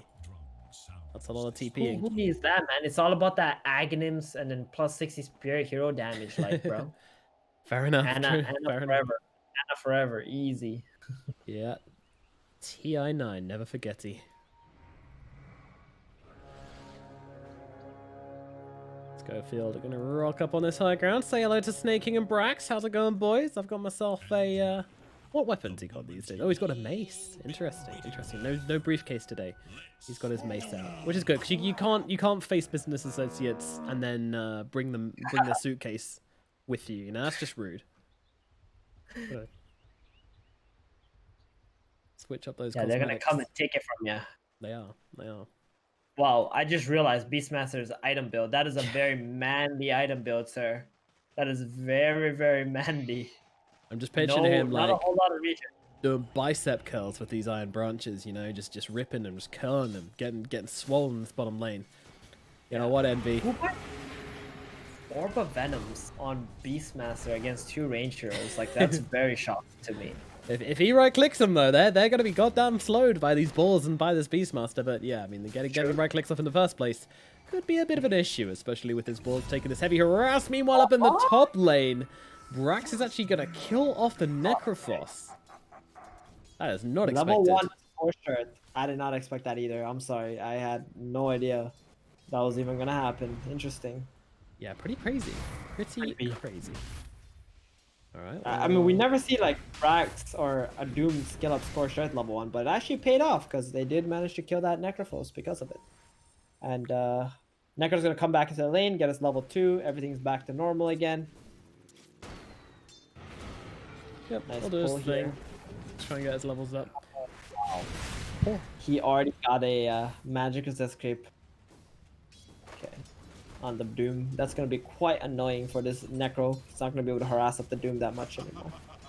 You know, you were saying it's like tactics and everything while they put this Necro in the pos 1. I'm fairly sure Beastcoast just drafted Necro and their offlaner was like, no, please, don't put me through that again, Whisper. After game number 1, I can't handle a second game of Necrophos. So K1 was like, alright, I'll play it. No worries, buddy. Brax getting awfully low here, and they have not got a Fade Bolt just yet. K1's got the heals. Brax trying to chase him down here, and the right clicks will be enough from Snaking to get the kill. K1 going down for a second time, and this is going to be a... Well, it's not going to be a walk back to lane, thankfully. We'll just about have that TP off cooldown, but... You know, He's so tilted, dude. 100% so tilted already. Oh, jeez, that's so sad, dude. 2 deaths like that in 2 minutes, and you're a Necrophos? Meanwhile, bottom lane, a couple of spells being thrown down to the Beastmaster and the IO here as they're taking a decent amount of damage. Envy just going to clean up a ball whilst he's at it. Meanwhile, Fear just laying on the harassment onto the IO, trying to get him as low as possible. IO just going to pop that salve, heal up himself and the Beastmaster at the same time. That's what IO do. Pop again, Necro. Uh-oh. Oh, God. Oh, God. It's happening again. They're really gone and done it to him for a third time in the top lane. 2 games back-to-back, and the Necrophos has just been completely thrown in the dumpster time and time again. And Schofield, he can't even find him. The Venn diagram that Brax is gonna bait him here? He absolutely baited him. Oh, my God. God, dude. That's crazy. 3-minute GG. Let's go. Come on, Beastcoast. Yeah, say dude, it. Say it. Die to the creeps, bro. Die to the creeps. Come back for everything. No problem. Oh, he has a healing salve coming? No, just Tango. Salve and Scorch Death. Yeah, he's good. I mean, he doesn't mind this because the Necro has no TP, right? So he can't come back into the lane and bully him. So he's just going to grab those tangles. He's already got the Devour HP regen. He's going to chill here. Wait for the Necro to come back. Walk back to the lane. Oh, man. The old man with his staff. 300 movement speed. Hector slowly hobbling back to the top lane. Does he even want to come back here? Probably not. All that waits for him is death, despair, and depression. Bottom Fear, goodbye. Alright. They got themselves something. Old man Fear gets taken on down, much like old man Necrophos in the top lane. But unfortunately, I didn't mean to compare Fear to Necrophos, by the way. That's not accurate. Fear is still beautiful. He is in his prime still. Don't worry. He's not a pestilent old man. He's a gem of the Dota community, in fact. Meanwhile, Murok after this middle lane with double damage. Ooh. He's one of the nicest players I've ever met and played with, honestly. Really great dude. Yeah, I've heard nothing but good things about him. Bottom. Turn Envy, trying to go up onto this Beastmaster. He's getting pretty ripped here, but the Beastmaster doing a ton of damage. They're going to be able to pop the Wisp, but the Gyrocopter going down in the same breath, and Whisper trying to run himself away. Fear, he does have himself a Splinter Blast. Don't bring that ball too close, Whisper. He will not do exactly that, and Fear will be left empty-handed. Oh, no, Whisper, I thought you were being so smart. I thought you were being so smart. And meanwhile, on the top lane, it's not the Necro this time. Or is it the Necro? It's still the Necro, maybe. It is. He has 5-6. Oh, Can you bait it? Run. Oh. Again. Damn. Dude, this Cloak Aura is doing so much work for them in this top lane. They're able to tank up so much. It's got phase boost now on the Doom. Already level 5. Necro still level 3.5. No boots. At all. All deaths. Jesus, man. Oh, this is so sad. Good thing mid is getting quite owned here. I mean, I wouldn't say quite owned, but like, you know, Chris Luck is doing his job. I didn't expect anything less because Zeus is kind of hard to lane into a Lina. I mean, if we ignore the Doom, Beastcoast are doing very well. Their bottom lane's going great. Their mid lane's going great. It's all good in the hood. Unfortunately, when we do look at this top lane, well, it's not a very safe for work view, but yeah, Hector is not getting much of a look in. But hey, I'm sure this matchup with a couple of levels, this matchup will look fine. They've got an Elder Titan and a Necro. These guys with their Astral Spirit with the Death Pulse. It's a cute little combination. Might give them the tankiness and the damage they need to turn these fights around. As Scofield's just really shoving his face into them right now, but the Necro didn't get the message. He is way off to the side, and this is going to be another death for the Elder Titan, unfortunately. Not too sure what that was. He thought he was stronger than he really was. That's what happened. You know, Elder Titan, he sees that plus 100 damage. He's like, yeah, boy. I'm gonna smash them fools. Talking about being dead, Fear has passed on in the bottom lane. I want to say the most impressive thing in this game right now is the fact that Beastmaster has 17 denies in this bottom lane. Like this IO Beastmaster is so powerful. Yeah, the IO bought like 2 Ring of Regens early on, and that helped Beastmaster so much to be able to just out-sustain. And they both have like magic sticks. Is really nice actually. Quite impressed with this. Yeah, I like it. They're really taking over this bottom lane. Mid indeed. Chris Luck could be in a spot of bother right now. They're just going to try and time it perfectly. Meanwhile, Schofield dies in the top lane, and Moo actually gets a double kill across the map as they bring down both Schofield and Hector up at top. Moo going to be very happy with that one. You know where he died? Click on Hector. Check where he died. Oh no, he was farming the hard Yep. camp. Yep. He was just trying to Look at farm his up and death then summary, bam. dude. 740 damage taken by neutrals, and then 238 damage taken from Zeus. Oh, that was close I as mean, well. That was so close. Oh my goodness. mid lane Oh. again. Chris Lock. No, he Can't TP'd do it. in I for don't want to this. watch anymore. I don't want to watch. Chris Luck, though, in the middle lane. He's going to get taken out. Schofield, going to get the sleep off into the gyrocopter. Stinger coming on through as well. Envy taking a fair amount of damage here. Can they finish him off, though? Envy trying to run himself away. He will not survive this one. Schofield just fighting up into the two of them, but Snaking turns around and says, I am king of the middle lane. As he takes down 3 heroes. Yeah, Snake, and he is feeling it right now. Jeez, that Astral Spirit into Fade Ball just did so much damage. Oh my god, It doesn't give you the aura, I don't think. So it really is just like the straight up damage amplification from the Astral Spirit and the Fate Bomb. I mean, this is the kind of game where you go for the Fade Bolt steals hero damage, then just steal Astral Spirit and become a carry. Nah. You just gotta get the more magic Hell. damage. You gotta be the one blowing people up in this game. If you start right-clicking people, you're gonna put yourself in a very vulnerable situation. Let's not go down that route, okay? I literally just played with a Rubik who went that physical damage build. He bought like Orchid and BKB and shit. It was completely worthless. Okay, Yeah. if I see that again, I'm gonna be very, very sad. I mean, yeah. Oh no, not like this. How are they both level 6 already? The 2 supports on BA. Sleet, is it enough? No, because Moves actually managed to stay out of it. Chris Luck turning it around, gets a kill into Huge. Snaking, and that is an 8 times kill streak, excuse me. And they try and keep Chris Luck alive with the Aya, but unfortunately that's not going to happen. So Chris Luck will go down as well. But Chris Luck going to be probably pretty happy with that one as he grabbed himself a nice bit of pocket change from that kill. Unfortunately, it's a little tower now taking a bit of damage from the creeps. Not really, though. It's a Zeus. He don't do shit to a tower.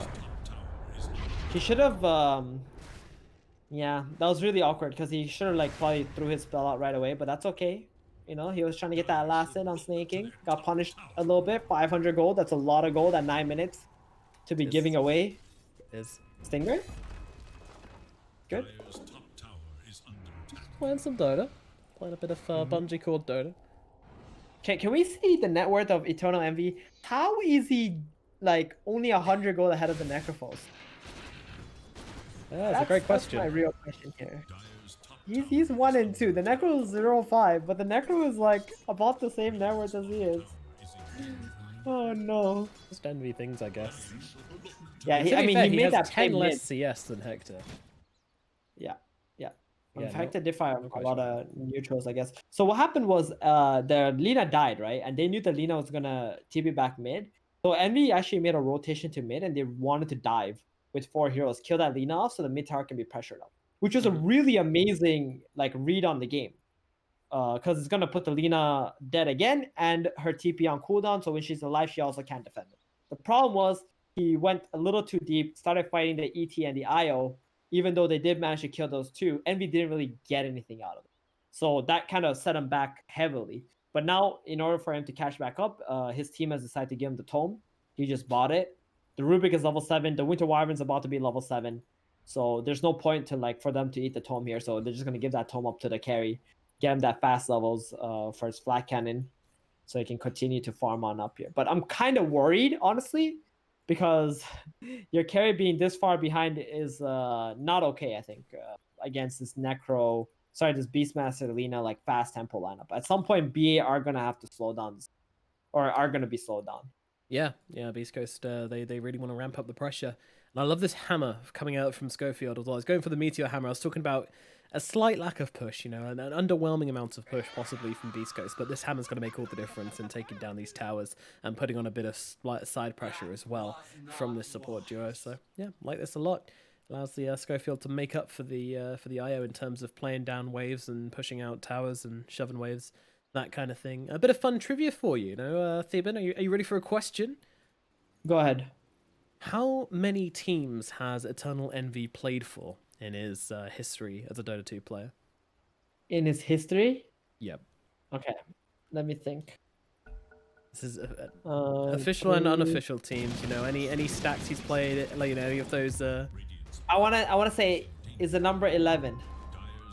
Very close, not bad. It is 14 teams. Oh wow, okay, that's Yep. surprising. Mid lane, oh Uh-oh, boy. that's a big kill as Zeus goes down in the middle lane. Schofield, though, being chased by Brax and Snake King as Fear comes over the trees as well. And we'll be able to cut him down with a couple of right clicks. But Schofield going to turn around and just hit Brax. Brax didn't even notice. He was like, what? Did he hit me? I didn't know that. He's going to kill himself a pigeon. Meanwhile, Chris Luck is on the hunt with his Invis rune. Doesn't really want to find a Doom, though. That's not really a target he could kill. But Envy? You want to turn That'd Envy? be something. That'd be something indeed.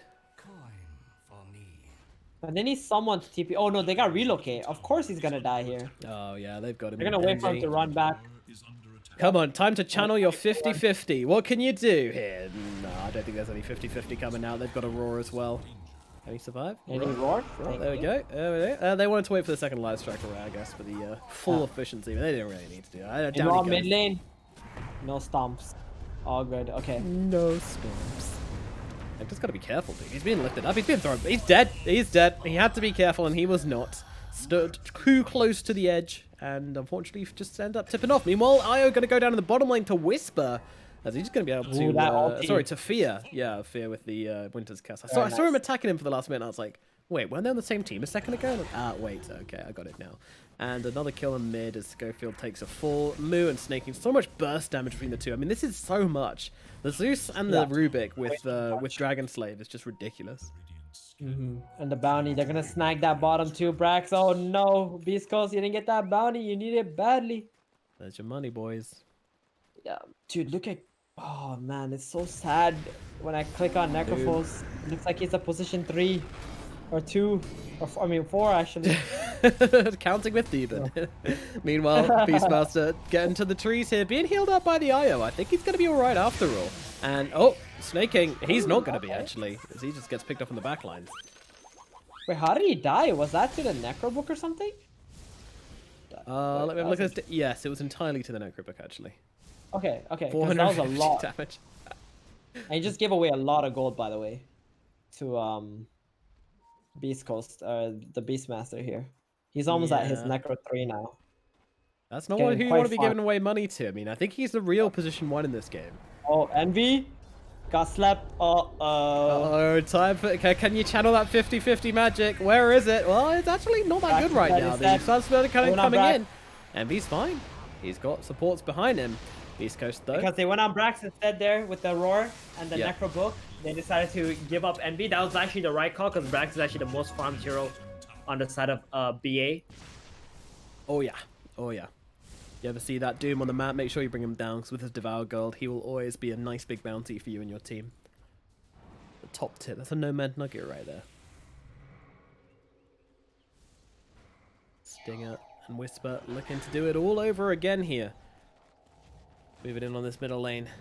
They really want to bring down this tower. They know how much it creates. They're going on to the leader. Chris Luck dragged back under the tower, taking a ton of damage. And Brax blinks in and finishes the job with an Infernal Blade. Now looking over towards Schofield as well. Schofield is being chased, but in the trees. You're not going to hide there, buddy.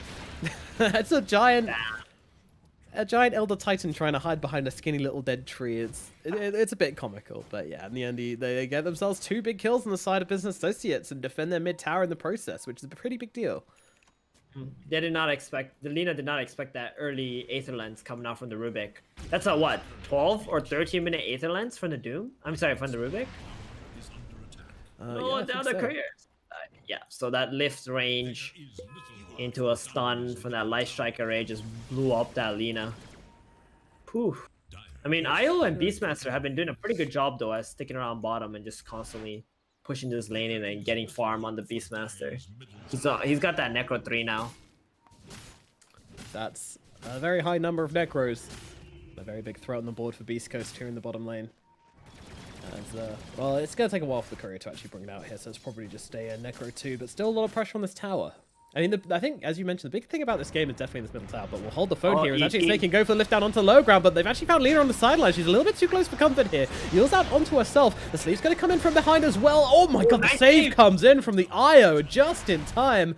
And they need to rally some heroes over here right now because they want to come back into this one. And Business Associates, they know this. They're trying to get themselves out. Esper going to come on through, spinning the first. They find Zeus on the backlines. Win comes Whisper, trying to finish the job. Will be able to do so. The Winter's Curse is a little bit off the mark. It's not quite there in time. Meanwhile, Reaper's Scythe on Snake in the back. backlands, get that kill. Beastcoast have actually found themselves a fight here. And they're looking on for more. Schofield, though, getting turned around upon as he comes under that tower. A lot of damage being thrown down onto him. A buyback comes out from the Rubik as well. They want to try and take this one as a fade, but will finish off Schofield. But now two of them held still together. Snaking in some trouble. It might be a dieback out from him. The Doom's actually out onto Lena as they turn around with the light strike away from Snaking. Lena keeping away to the backlands here as Brax going to be chased on down here. Beastcoast, though, they can't really take down Brax too easily. They're missing a lot of their burst damage right now. So they're going to try and get to that high ground, but a beautiful stomp in from Brax here as he holds two of them still. Splinter Blast to follow up as well. Chris Luck still alive, trying to turn it around, trying to get off a bit of his damage. Oh, the Blue Blade cuts through Envy. Chris Luck will be going down, but dies with a smile. So they look in towards Whisper as well, and that's going to be 2 kills for Mu as he's back in business, and they will be able to take down Necrophos, making it eventually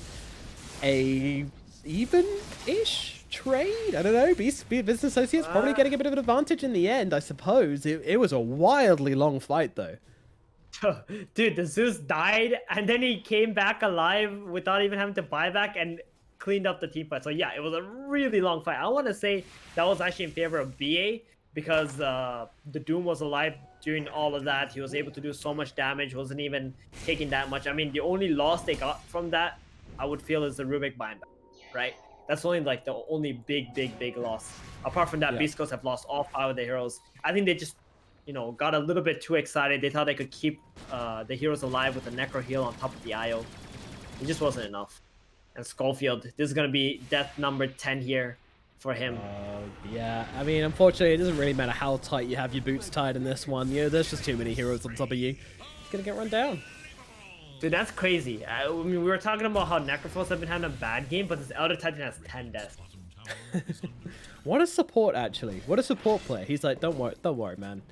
It's fine, you know, I'm going to die more times than you so that you don't feel as bad. Yeah.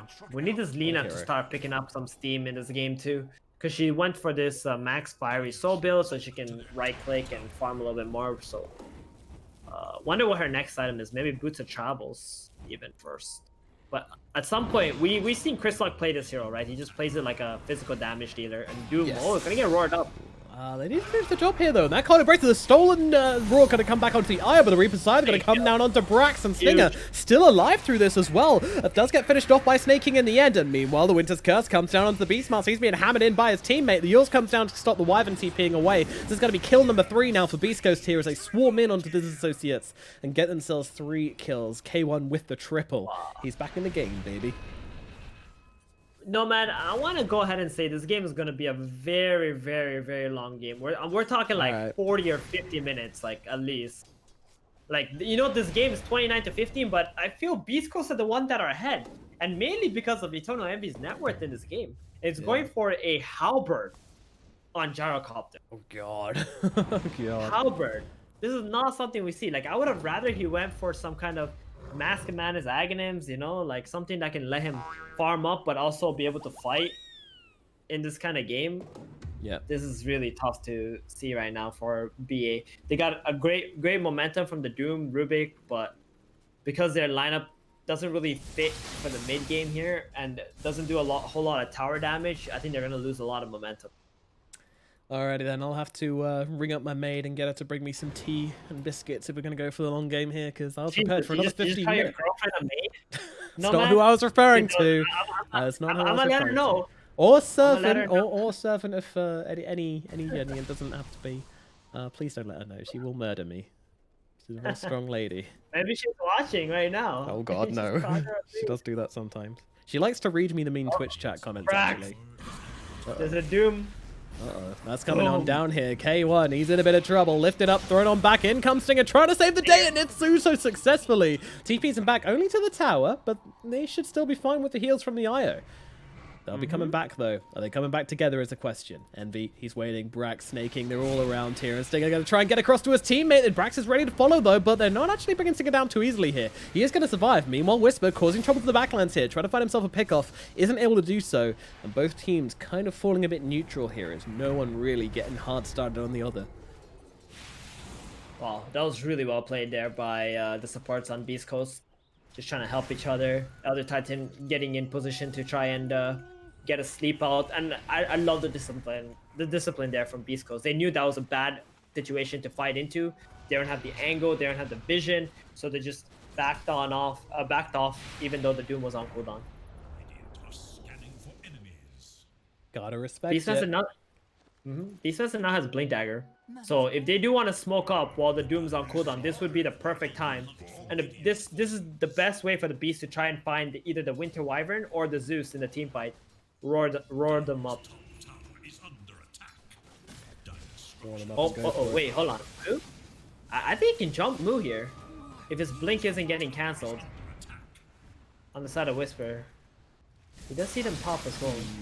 Oh, he's smoked under the ward. Snaking just trying to jump straight into the both of them here. Blinking forward here. Brax coming in as well. Snaking, he might be in a bit of trouble. It's going to be able to get the jump across the way to Whisper. Whisper will keep him alive. In the back. Oh yeah, this is looking like a very dead leader. Yours does come down though, and Envy might get it turned around upon, but no, Brax makes sure that Chris Luck definitely goes down. Meanwhile, Moo dies to Whisper on the side.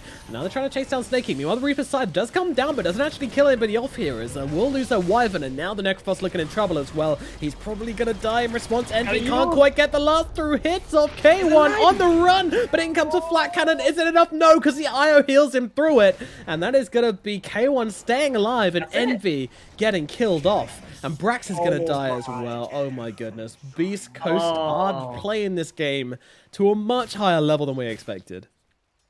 Dude, oh no. I mean, the Lina first got jumped on. She died because whatever, but she bought a lot of time with the Yules. Same thing with the Necrophos. They try to kill him. He spent so much time like living with a sliver of HP. Pop the hood, then pop the Yules.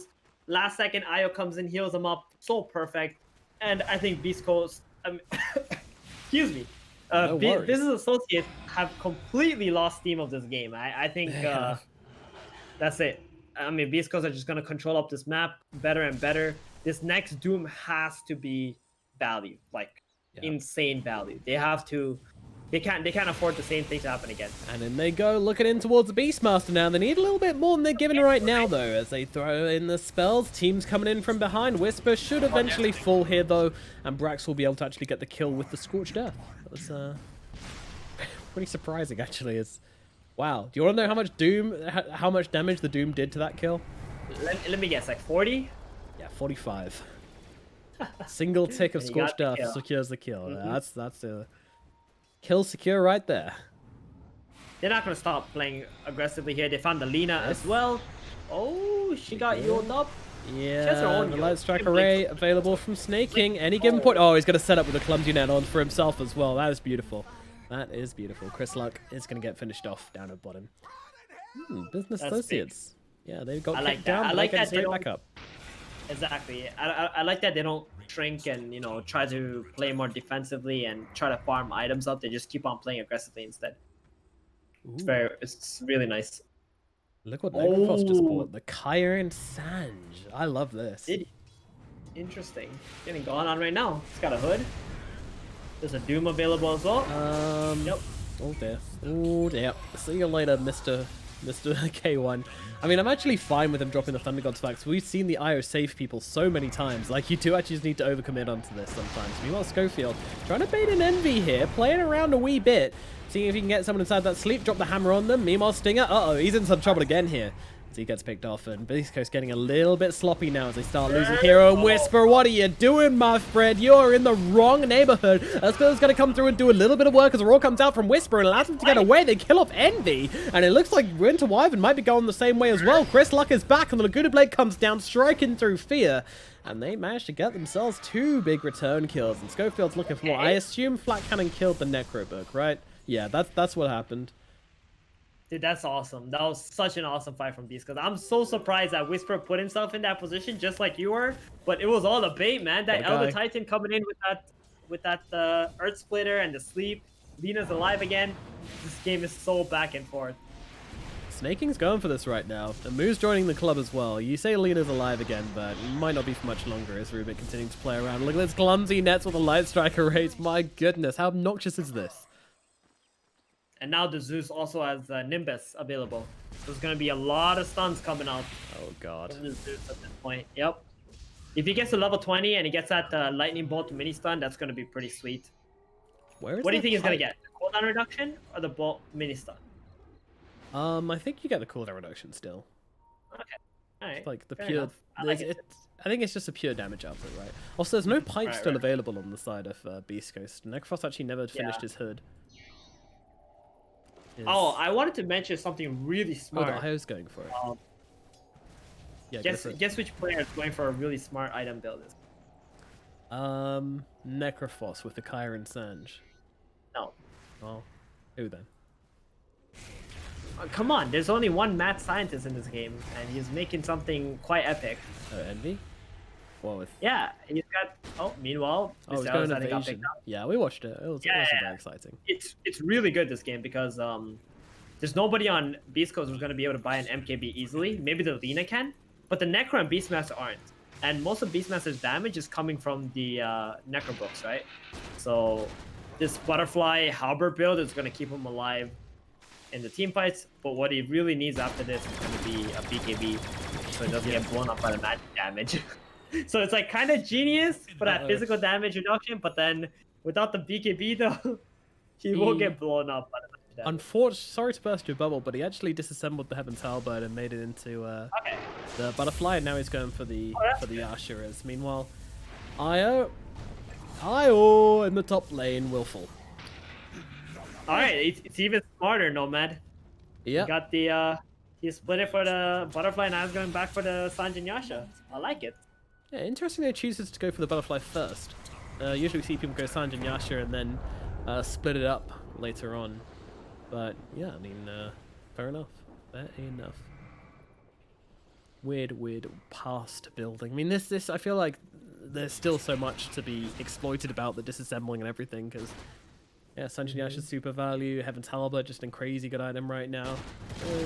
It's like, yeah, it's not a good Halberd item this game though, so a good Halberd game this time around. So it does make sense that he disassembled it pretty quickly.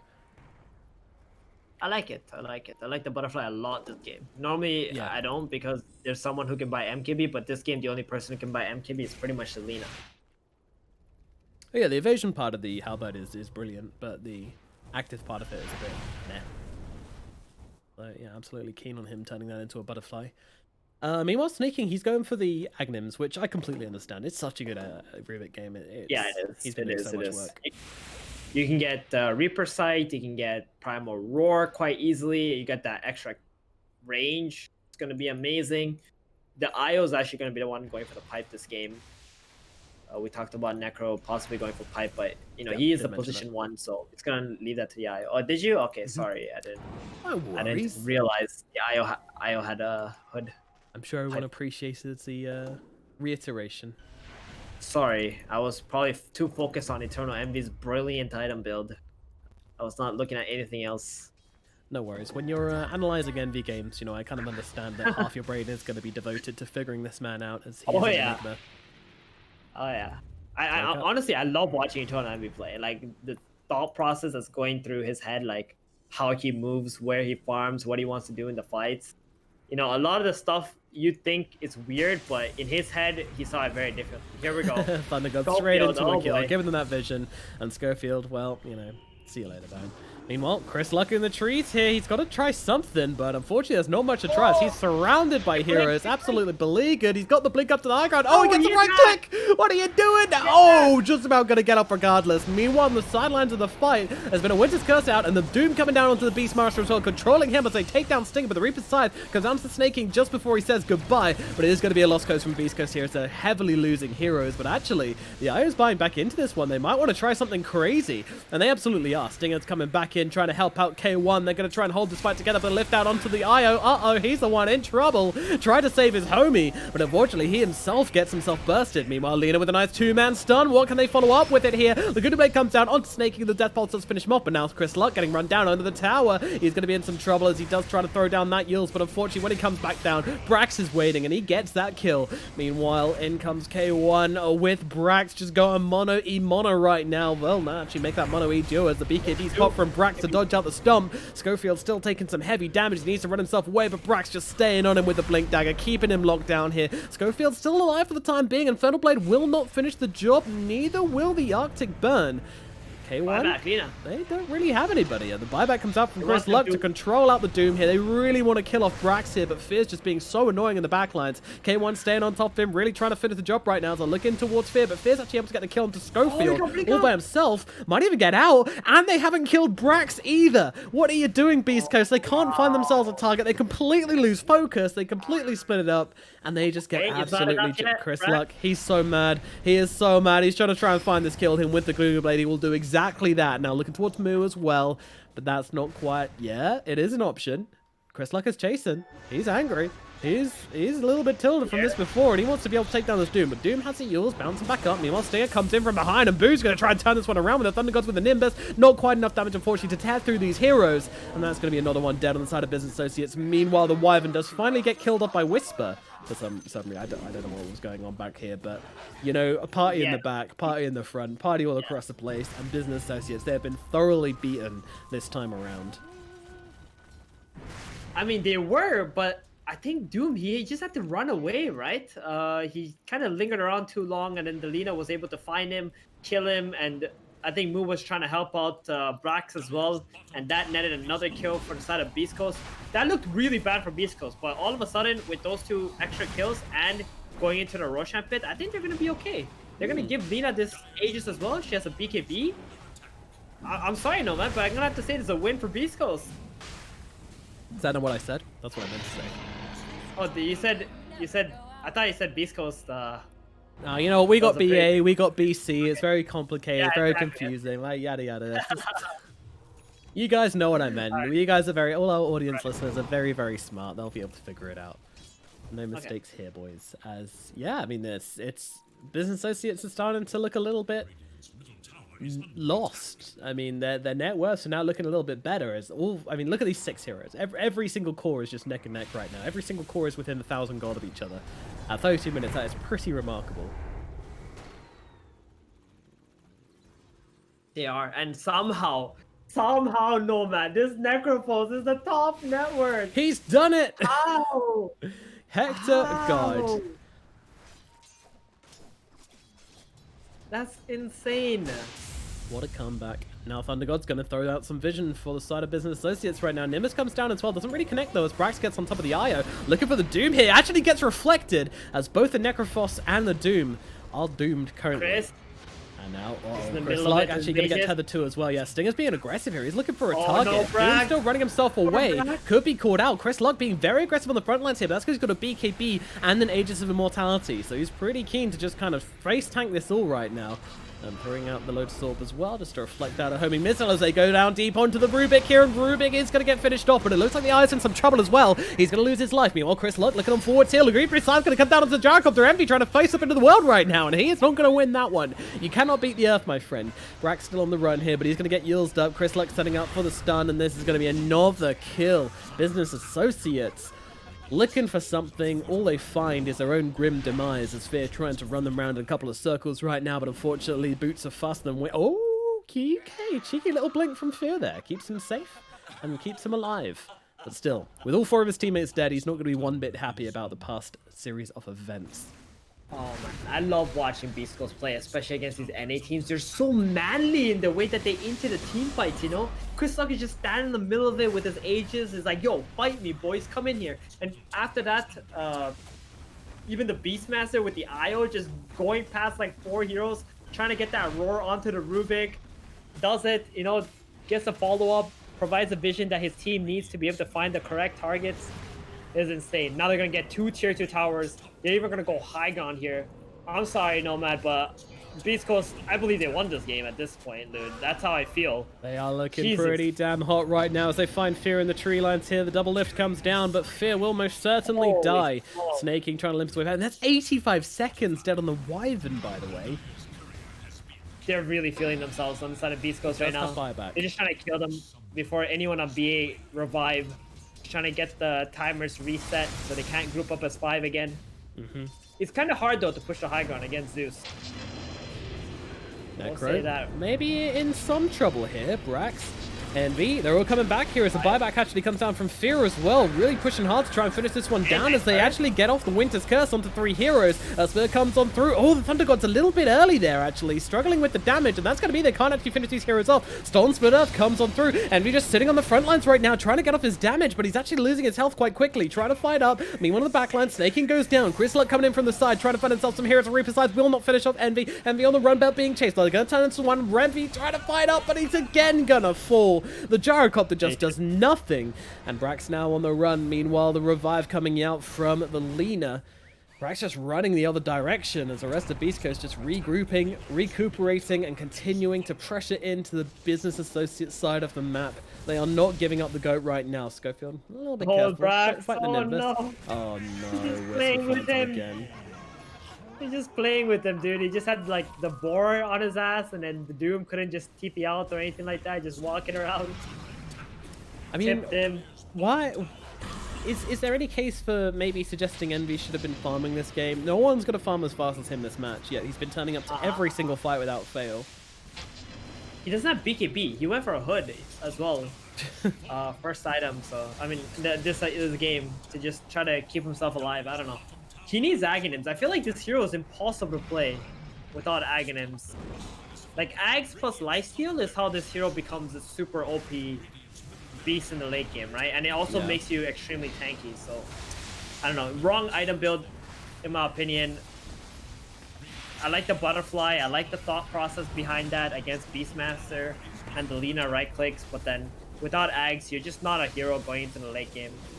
Yeah, the disrespect to Chrisluck's Lina will always be a punishing factor here as Rubik is in a bit of trouble. Chrisluck taking some damage as well here, though. Rubik is going to be able to make his way out thanks to that cold embrace. They'll force back the side of Beastcoast. It looks like they're going to get a chance to fight. Actually, they cancel the BKB of Chrisluck. Sorry, they cancel the TP as he pops the BKB, but they've stolen the Gouda Blade on the Rubik. This could be a real opportunity to find a big target, but his associates are scared. They've got creeps in their base they need to deal with first, so it won't be available immediately to make a play with.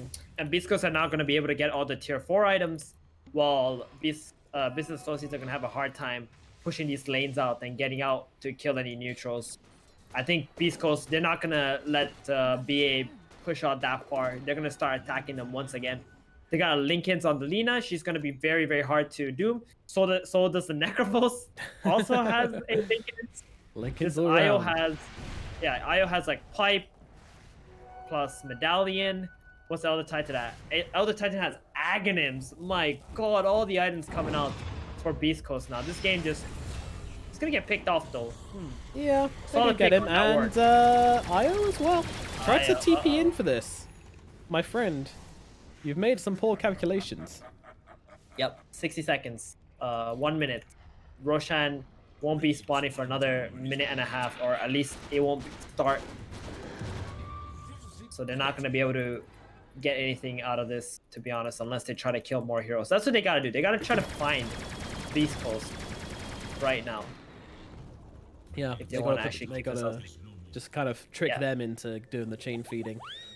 Or we put our faith in Envy and we wait for this rapier. Could it be? Oh, could it be okay. the comeback potential? Right. It's queued up. Maybe, it's not here yet. Oops! Oops! Oops! Oh no! Oh dear. Well, I mean, you still get the Doom out onto Lina. Maybe it's okay. With the Raw down onto the Rubik here. Snaking's just going to disappear under the might of Beastcoast. They're still looking forward for this one here. As Doom looking on to K1. Meanwhile, Lincoln's just being popped time and time again, but Chrisluck, that Doom is now over, and he's looking for a target right now as they jump into the front lines here. Chrisluck blinking on forward, doesn't even have that much health, but he doesn't care. Homing missile coming down onto Envy. That is actually going to connect now and stun him up, and that's going to give him a chance to come on forwards here, relocate in from the IO. He might be bringing a... No, didn't bring a friend, actually, as the Beastmaster's in behind, and they'll kill off Fear at the very least. So both the supports brought down a dieback from Fear as well, and they can really look to take the final lane of barracks here, because without their Wyvern, without that Winter's Curse, this just means the Beastcoast are absolutely free to just gather up together and push it onto this high ground. There's also no Doom available on the side of BA, probably the most important spell. Uh-oh, Spaghetti-O. And Brax looking forward here, popping that BKB, trying to get himself onto the front lines, knowing he doesn't have the Dooms, so just trying to get as much done with as he can with his own body. Unfortunately, his body ain't worth much. And now looking towards the other Titan, he's going to be forced down to that low ground though. Envy has to be careful. If you get caught out by a stun here, Envy, it is probably over for you. You just have to play yourself around, get your dancing feet on. But Chrysalis just comes in, pop that BKB, looking to bring down that Ruby as quickly as possible. And that will be him dead without buyback. Envy, Brax, and Zeus all getting themselves back, but it's not going to happen for them. The GGs have been popped, and it is going to be Beastcoast which take game number 2, drawing this series out to an improbable game number 3. No man. Remember when Beastcoast were up like 5k gold and I was like, yo, this is going to be a long game. It's going to 40 minutes. Yeah, we got there. We got there. Yeah, we got there. We got there, man. I think Beastcoast, when I saw Gyrocopter, when I saw Envy's net worth this game, I was like, oh, that is so painful to see. And I think Beastcoast heroes are actually going to outscale him at that rate because he didn't have any real farming items. Right, and he didn't really spend a lot of his time farming either. He was constantly looking for engagements that he can join and help his team win the fights and get ahead through that. But in reality, I felt all he had to do was like buy his Aghanims, make himself really tanky, buy a BKB or whatever, Satanic, get this impossible to hit kill Gyrocopter online that does damage if they ignore him. And this way, the Zeus is going to be able to dish out all that DPS. But instead, it was a kind of fragile, and the Doom's BKB, it kept on ticking down every fight over and over again. And Beastcoast just had all this like natural damage without any long cooldowns and just kept running at them. Yep, that was a real problem. The run at you lineup from Beastcoast definitely pays off huge dividends and leaves them to a win in game number 2. Dragging out to a game 3 series. I mean, I don't really know who's going to be able to take this one, as it does look like Beastcoast, once they find the momentum, they are looking deadly with it. Meanwhile, the Business Associates, they actually had 9 more kills on Business Associates, but just the pure pace of Beastcoast did actually end up winning them the game. So, yeah, in the end, it is going to go to a game 3. We're going to throw it over to a short break here at ESL 1000, but then we're going to be back with game number 3. My name's Nomad. He's been 1437 all for Z very shortly for the 3rd and final game.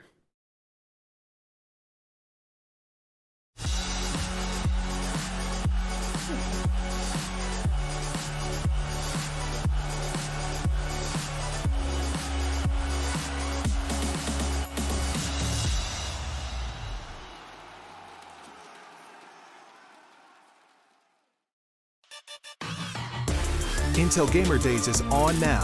Whether you're looking to buy or build, now is a great time to upgrade. Get limited time offers and giveaways from top names in PC gaming. Unleash elite gaming performance with systems featuring new 10th gen Intel Core processors, and bring Marvel's Avengers to life with in-game optimizations for a mightier PC experience. Act now. Intel Gamer Days is only here for a limited time. These feelings are waiting for you to come back.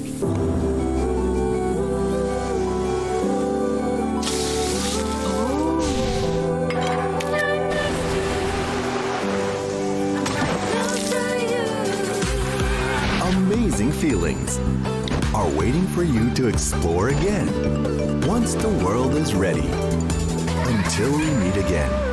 Amazing Thailand.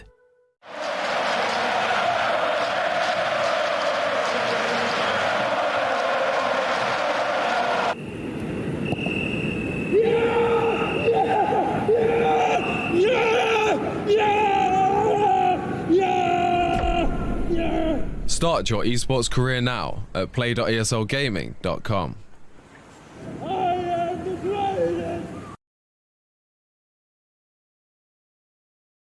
You know what the message is. I be running wild for you, babe. You know what the message is. I don't have no patience. Ain't no conversation.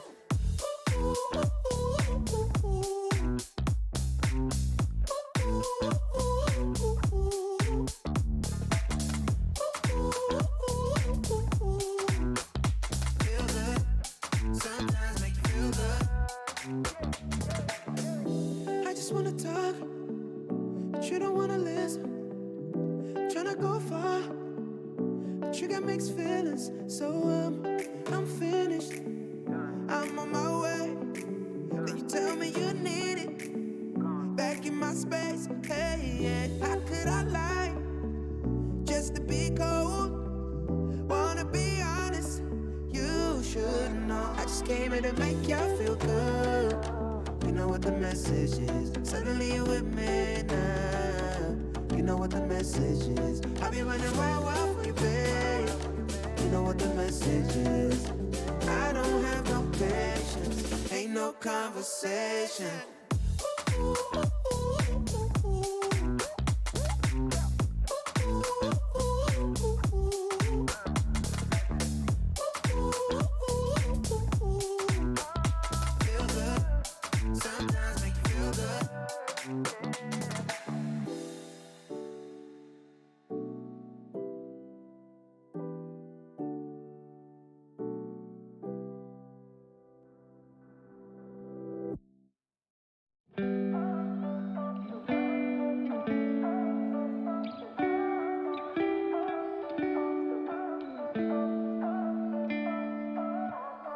You and I, we've been friends for a long time now.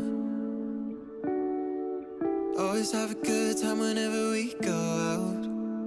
But you've been calling me up all the time and sending me signs and giving me them eyes. And you've been saying that you found the one, texting me junk and you wanna talk, but you can't say why. I can't get there and you know I've tried. You know I don't wanna waste your time. City lights, I'm looking in your eyes, but I can't say why. Doesn't feel right to call you mine. You know I don't wanna waste your time. I can't get there and you know I've tried, but I can't say why.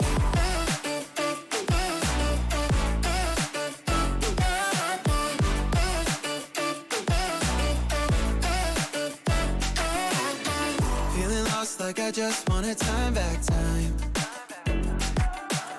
I'm choked up, tell me how do I say this right? Cause you've been calling me up all the time and sending me signs and giving me them eyes. And you've been saying that you found the one, texting me junk and you wanna talk, but you can't say why. I can't get there and you know I've tried. You know I don't wanna waste your time. City lights, I'm looking in your eyes, but I can't say why. Doesn't feel right to call you mine. You know I don't wanna waste your time. I can't get there and you know I've tried, but I can't say why.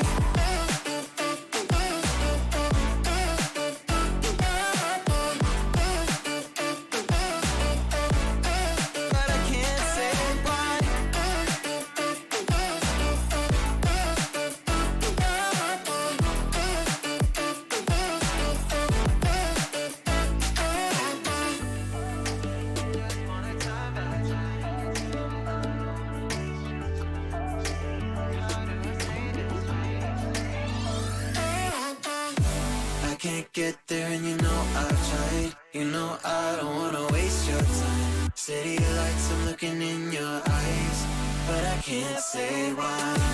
Doesn't feel right to call you mine.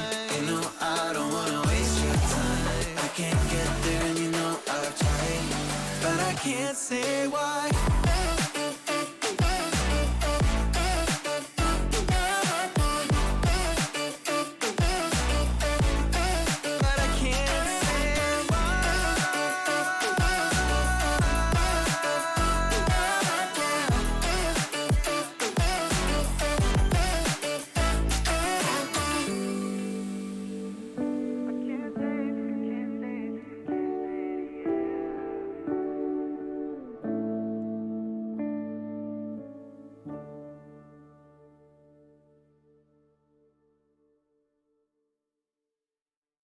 I might be tired, but don't stay through.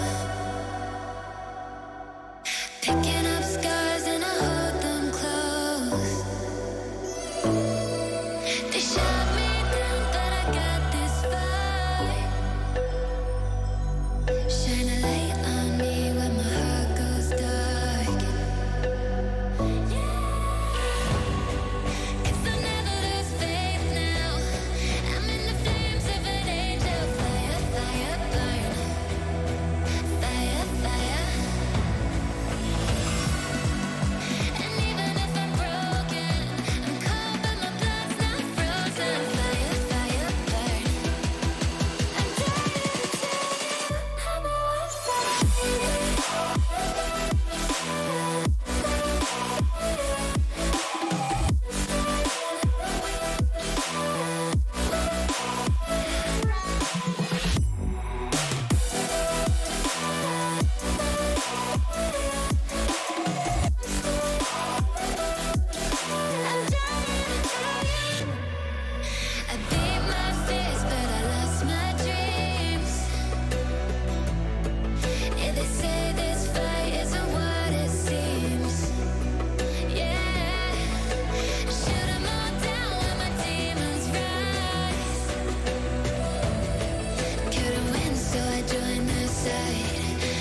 pretend to like you.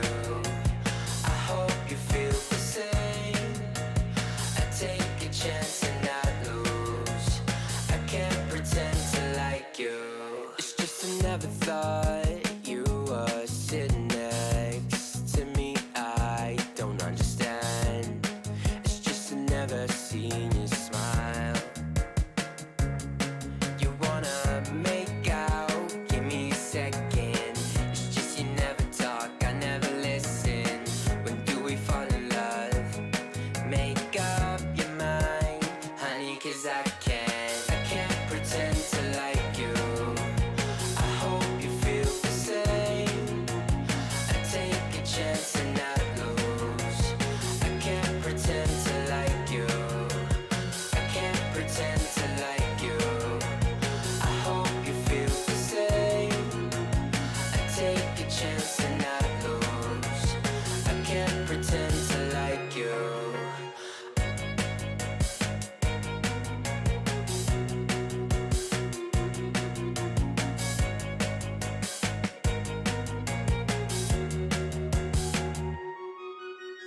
You need a friend. I can't help this time. I'm in trouble. It's your eyes, I can't seem to focus. It doesn't matter 'cause you live a lie. You want attention from every guy in the park, but when you call, I give you my heart. You rip it out. I can't pretend to like you. I hope you feel the same. I take a chance and not lose. I can't pretend to like you. I can't pretend to like you.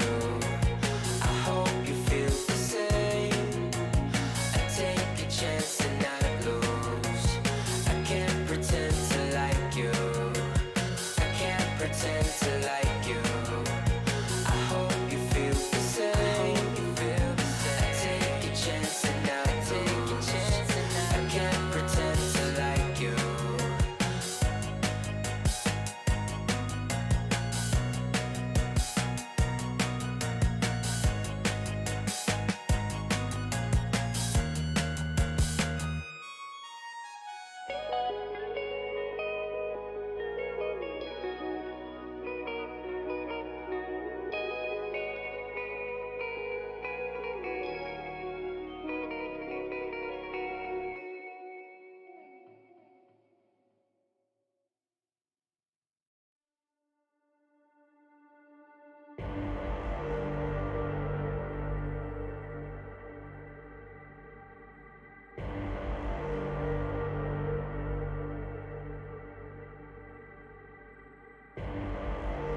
Rising out the ashes, coming from the ether. All I hear is static. Breathe a little deeper. Fallen, broken, a million light years away from home. My eyes opened, and now I've come to claim life. Oh, never let it go. These wings carry me. Live this fantasy. Running through the fire, gonna let it burn. I am the Messiah, gonna let it burn. Running through the fire, gonna let it burn. I am the Messiah, gonna let it burn. Gonna let it burn. Gonna let it burn. Gonna let it burn. Gonna let it burn. Found me in the darkness. Now they see me shining. Calling me a goddess. Thunder and the lightning. I'm falling, I'm faster. Making my way back, I'm close to home. I'm fighting harder because I've come to claim my throne. Never letting go. These wings carry me. fantasy. Burning through the fire, fire. Gonna let it burn. I am the Messiah. Gonna let Intel Gamer Days is on now. Whether you're looking to buy or build, now is a great time to upgrade. Get limited time offers and giveaways from top names in PC gaming. Unleash elite gaming performance with systems featuring new 10th gen Intel Core processors. And bring Marvel's Avengers to life with in-game optimizations for a mightier PC experience. Act now. Intel Gamer Days is only here for a limited time. These feelings are waiting for you to come back.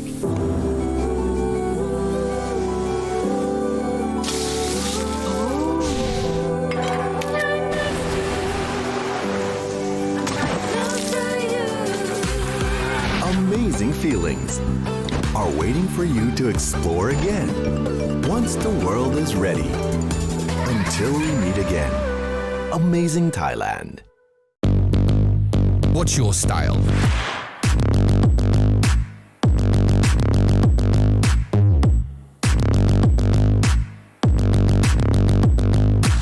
Get your merch at shop.eslgaming.com.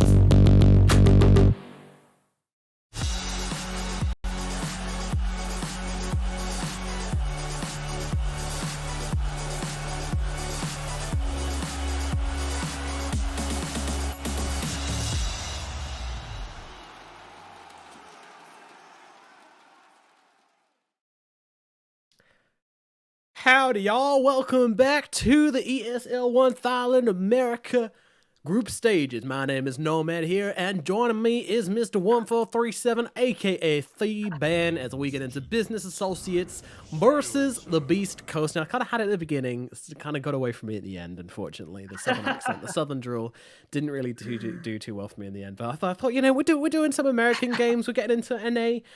Might as well try and get a bit of... that's classic South American accent, which is pretty accurate because I don't think any of these guys are from the South of America. But yeah, we're into game number 3 here. We made it, despite what you might have thought watching game number 1, a 15-minute GG from Beastcoast, having only gotten 1 kill in the first game, then come back and get 39 kills in the next game. And yeah, they smashed him. They just started fighting. They tied on their boxing gloves nice and tight and just started swinging at Business Associates. And Business Associates, they might be good at numbers, but ain't so good at it when it comes down to a bit of rough and tumble. And they do get taken down a few pegs, bringing us to a game number 3. They've Well then. What's going to happen? I think Beast Coast are very far ahead in this draft already. Oh. Looking at this. Yep. I want to say that with first pick, Business Associates take Rubik. Like, I understand he had impact, but you can see the mid game of Rubik is very shaky. And he's not this hero who's going to carry you throughout the game in comparison to game 1 where they had like this Clockwork. Like, you got Tiny and Clockwork still in the pool, but you're picking Rubik. Like, you're going down to the list of tier 2 like supports, in my opinion, when you got these like tier 1 supports available for yourself, that and those heroes can actually snowball you through the game as well. And on the side of Beast Coast, they actually get a free Doom, and then BA respond with the Silencer pick here, and Beast Coast just instantly take Beastmaster. Now Silencer, he could technically win some lanes, but this is not very similar drafts to what I saw from Business Associates in game number 1. So a lot of really tanky heroes coming out from Beast Coast side. Timbersaw banned out. You know, we know Mood plays that hero, so getting rid of that. Man, I feel I need BA to have some more higher tempo, stronger heroes in their draft. I can't be watching these really flimsy, you know, Rubiks and Silencers, Zeus kind of heroes. It's just so painful to see. They play really well the early game, but then the mid late game they just get completely outscaled because they're too squishy. They do indeed. That is their downfall, and hopefully they have a plan to deal with it. I mean, what I want to see from Business Associates now is an offlaner with a lot of catch, with a lot of jump, with a lot of damage. I mean, I'm actually amazed they take the Silencer when the Tiny was on the board as well, which would have done exactly all of that and more for Business Associates. And we know they can play at mid very good as well, but didn't go for that in the end. Yeah. Enchantress, Tiny, ET, Timber bans now. no real surprise here, right? I mean, BA probably felt like last game that ET and Nina did way too much work. Yeah. Which is true. They did do a lot of work, surprisingly. Even Schofield was like 0-10 at minute 15 or something. Ridiculous. He was able to still accomplish a lot. The spells were on point, which is what we like to see. And banning this Encha also means the Beastmaster will have an easier lane. Maybe they might even ban out Chen. But then I do think the Sansa and the Rubik are the two supports in this draft. I do want to see a Tiny, man. Like, I get it, they have two strength heroes, but you want this tempo hero. This hero who can bring tempo to your lineup and just run around, just be this blink guy, being able to initiate very easily. Doom was that hero for Business Associates last game, but at some point it's just not enough. Oh yeah, 100%. It's not. It's too high committal as well. Like, you can't have your initiation being a big fat ultimate which you need to throw on someone's face, because often it results in the fact that, well, we don't want to throw that down on a support, but we still want to kill the support first. You get these awkward situations. So yeah, I'd always like to see some low committal initiation. That's what Tiny gives. I mean, Tiny's just so good right now. He's in such a good position. Never a chance. Yeah, he is. And never miss a chance to pick Tiny. I mean, you got Avalanche Toss combo. That's literally all you need the entirety of the game, right? Like, as soon as you get that, every support is just, shivering in their boots. They cannot show up on the map, especially if you're a core. If you're a support, all you gotta do is just run around, toss people into your allies, and you put them out of position, you kill them. It's just so perfect. And they go with a Tusk here. What? Interesting. Yeah, okay. So this Tusk means most likely a safe lane support. I don't see this Tusk pairing up with the Beastmaster in the lane. Do you not? Yeah. I thought that's a reason for it, right? With tag team plus a slow from the balls and the right click through the Beastmaster, throw in the I Meter can Beast. see that. I can see that. But your laning is going to be a little bit weak into it. So, and Silencer, I guess if he does get sharded, he doesn't have any escape. He'll be food. Same for Rubik. Underlord? Okay. Interesting. All right. So the Underlord percentage based damage against strength heroes, 3 strength heroes on the side of Beastcoast, quite good. But tag team does burst Underlord quite easily. So he should be very, very afraid of that. 10 seconds. Number of threats on the board for both teams right now, as they have got down these very fruity drafts right now. It seems like they're getting a bit creative, I might even say. Yeah, I'm very shook with the Silencer, actually. Most out of everything on the side of Business Associates. And Tiny not even being picked up, no Phoenix. NA, this America's meta is so different. Yeah. Like, Phoenix is ignored. What else? Tiny's ignored. Darkseer is ignored right now. Which are probably like the top heroes of the current patch. 10 seconds. Man, no Darkseer. It's a bit surprising. 5 seconds. Yeah. They do get the Disruptor. I would like to see the Disruptor go with the Beastmaster in the lane and have the Tusk safe lane paired up with like another carry. Maybe even a Gyrocopter could be quite interesting for Beastcoast, something that can fight. And there's a Sven now for Business Associates. Okay, that's an Eternal Envy kind of hero. It is. Farm Ancients, farm until you're big enough. Sven doesn't really care about coming into early game team fights. That's good. What I like to see. 10 seconds. Yeah, there's a bit of damage avoidance with the Tusk and a bit of control with the Disruptor and the Roar, of course, the Doom. Plenty of spells, but any carry is going to get affected by this. You just got to try and draft into it. And Sven is one of the few which is, a tanky enough hero to be able to survive through it. Once he's put the God Strength, doesn't really need his spells anyway. He just wants to slap people. Mm-hmm. I mean, I wasn't going to say this was a good Sven pick. I just said that it's a good Eternal Envy hero.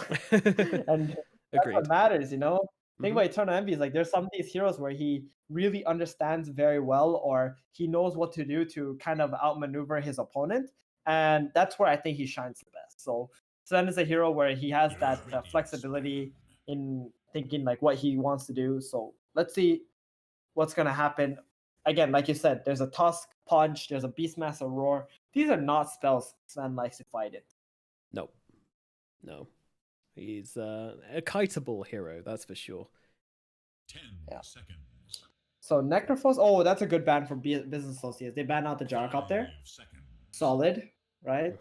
I think it would have been great with the Tusk in this game in the safe lane. Underlord and Rubik would have had a difficult time fighting into that. Other range heroes that could potentially be picked. I think Drow or Jaw Morph. Ranger.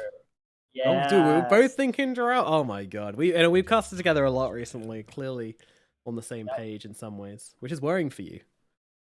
Why is that? Because I'm a 4K per peg, man. Like you gotta What if sail I'm above me. lifting you to my standards? True. Instead of Yeah, I'm not me dragging being you dragged down. You're pulling me up. That's the narrative we'll go for. Sounds Exactly. good. Sounds good. There you go. Good, because as I speak, like you're probably learning as well, right? So I'm that like means a- you're on the right track. Yeah. I'm like a little plant, and Dota is my sunlight, and you're my water, and combine the two, There and you I'll go. just grow and grow. There we go. Perfect. All right, final ban out from Beastcoast. What are they afraid of? Apparently a Void Spirit, and apparently a Tiny. The biggest problem I have with business associates is they don't have... Yeah, they don't have catch. Like, they don't have the ability to jump a backline. So clearly Beastcoast are recognizing this and are getting rid of those heroes. This could be a puck game for business associates, so they can get some more lane shoving going, and that could give more space for the Sven. I'm just worried that the Doom is gonna be beyond free farm in the mid lane. Monkey King could be interesting too, if you're not afraid of him like getting doomed up once or twice in the game, just so that you have someone who can fight up against the Doom, not give him complete free farm, and still have some team fight impact. I can see that working. Yeah, I think Puck is an option. Quap could be an option. It's just so much silence and disable and doom and everything. Like, I'm not sure about the Quap, yo. I don't know what you do. No? Oh, Dazzle mid. Oh okay. yeah. Oh Quirky. yes. I like it. Dazzle mid or Silencer mid? Dazzle mid has to be. Okay. It has to be, right? Dazzle mid against Doom sounds amazing. Okay. You just poison him up, slap him up. Yeah, get rid of that already low armor. Yep, exactly. And he can go for the guard, like eat some defensive items needed. Underlord and Dazzle together can go for some defensive items and boost up the Sven. I think the medallion upgrade Solar Crest would be amazing to put on the Sven, give him some attack speed. That being said, though, Solar Crest Beastcoast Deso could put Doom. I don't know about Deso, but yeah, You let the Ags fly, but you don't like the Deso? Ags Dazzle is trash. Okay. I played one game with it, and it was it was awful. So clearly not a good item. I want to see maybe they put Doom as a carry and just put another hero middle that can lane up against Dazzle. Because at this point, like that's something Beast Coast would do, right? They're crazy like that. I don't want to see Doom get demolished by some Dazzle mid, which I'm not even sure will happen because Doom can always just jungle up if he needs to. We'll see. The game plan. When it comes to Chris Luck, I never really think that... I think Chris Luck says one thing the entire draft, and that's the hero he wants to play. And all Stinger can do is agree. Oh, look who called it. Look who called it. Oh, this is playing the Doombringer, baby. They're doing it. Hector moving to the safe lane in the Doom. Chris Luck going to be on the Invoker in mid. Yep. That's good. This Invoker is going to be able to be Quad X, I believe, with Vessel. Vessel is going to be a perfect item in this game. They're not going to be able to remove it. It's really good against Underlord, good against Dazzle. Can solo kill Silencer, even the Rubik. Tusk has potential to roam to the Dazzle mid, get kills with that Code Snap, which is really nice too. I like this pick from Beast Coast. I do too. It's an interesting one. It's a creative way which Beast Coast have taken this draft again here, but as we proved in game number 2, if they want to take wins, that's what they need to do. They can't be afraid, they can't be worried, they can't doubt themselves. They just have to go all in with what they think works and then commit to it. So it is going to be Invoker picked up by Beast Coast, and that's going to be playing into Dazzle. I mean, there's such a weird matchup, Dazzle Invoker. I still think Dazzle has a bit of an edge, but he's going to struggle to get the poison off onto the Invoker compared to a Doom, that's for sure. Yeah, I mean, the poison goes to the Invoker. You can just tornado him, right? Walk away. True. So it's pretty easy to disengage from that. Snore. Calm yourselves. Telling us to calm ourselves. He's telling us to chill. Okay. Deep breaths. Game number 3. I know it's very exciting, guys, but let's not forget ourselves. Let's relax a little bit and get started into a nice, smooth game number 3. This Sven is going to try and be the carry for the side of Business Associates, but of course a lot of control coming out from those associates. Not less to the Invoker, the Disruptor, the Doom, the Beastmaster. Are we going to see anything crazy from the Sven? Maybe a Lotus Orb or a Linken's or something like that, or maybe he just stacks the status resistance instead. What do you think, Theban? The Sven? I think he has to go the Aghanim's route. There's no other build for this hero. You just go the Midas, you go the Mask Manus, then you just go the Aghanim's. He's queuing up Echo Saber. Yeah, I think this is the kind of game where Echo Saber and then disassembling it for the Ags and the Orchid sounds pretty nice, right? Sure, why not? I can see that working. Get that mana regen. Orchid is one of the core items for Sven when you're playing as Invoker, because he's going to be EMPing you, and if you don't have mana, you're going to be screwed. Check out the lanes they're going for. They want to dodge the Underlord versus the Doom, and put the Underlord against a Beastmaster instead. Bottom. And then they're going to put the Sven into the Doom, because that lane is pretty much a free farm lane, right? For the Sven. He fights into the Doombringer. Does the Doom not do a decent amount of damage with Infernal Blade being percentage-based damage? Later, but early game, not that much damage. Like, look at the scaling of this Infernal Blade. Like, level 1, it's pretty low damage output, to be honest. True. Most of the time, Doom skill Infernal Blade are because they're level 4, they're support Doom, or if they're in the off lane, there's a lot of kill potential available just from that little mini stun that you can toss out. You don't want to go this Infernal Blade, I think, as a carry, because you're going to slow down your farming speed so much in the early game. But if somehow Envy has like half health, then maybe he might just skill it up when he's level 4. The true heroes are the ones who wait just for a kill or two. Yeah, that definitely sounds like it's likely to happen. Alrighty, let's get into it. Game number 3 now officially underway. Basically, this draft, so who do you give the advantage to? How would you weigh out this game between these two teams?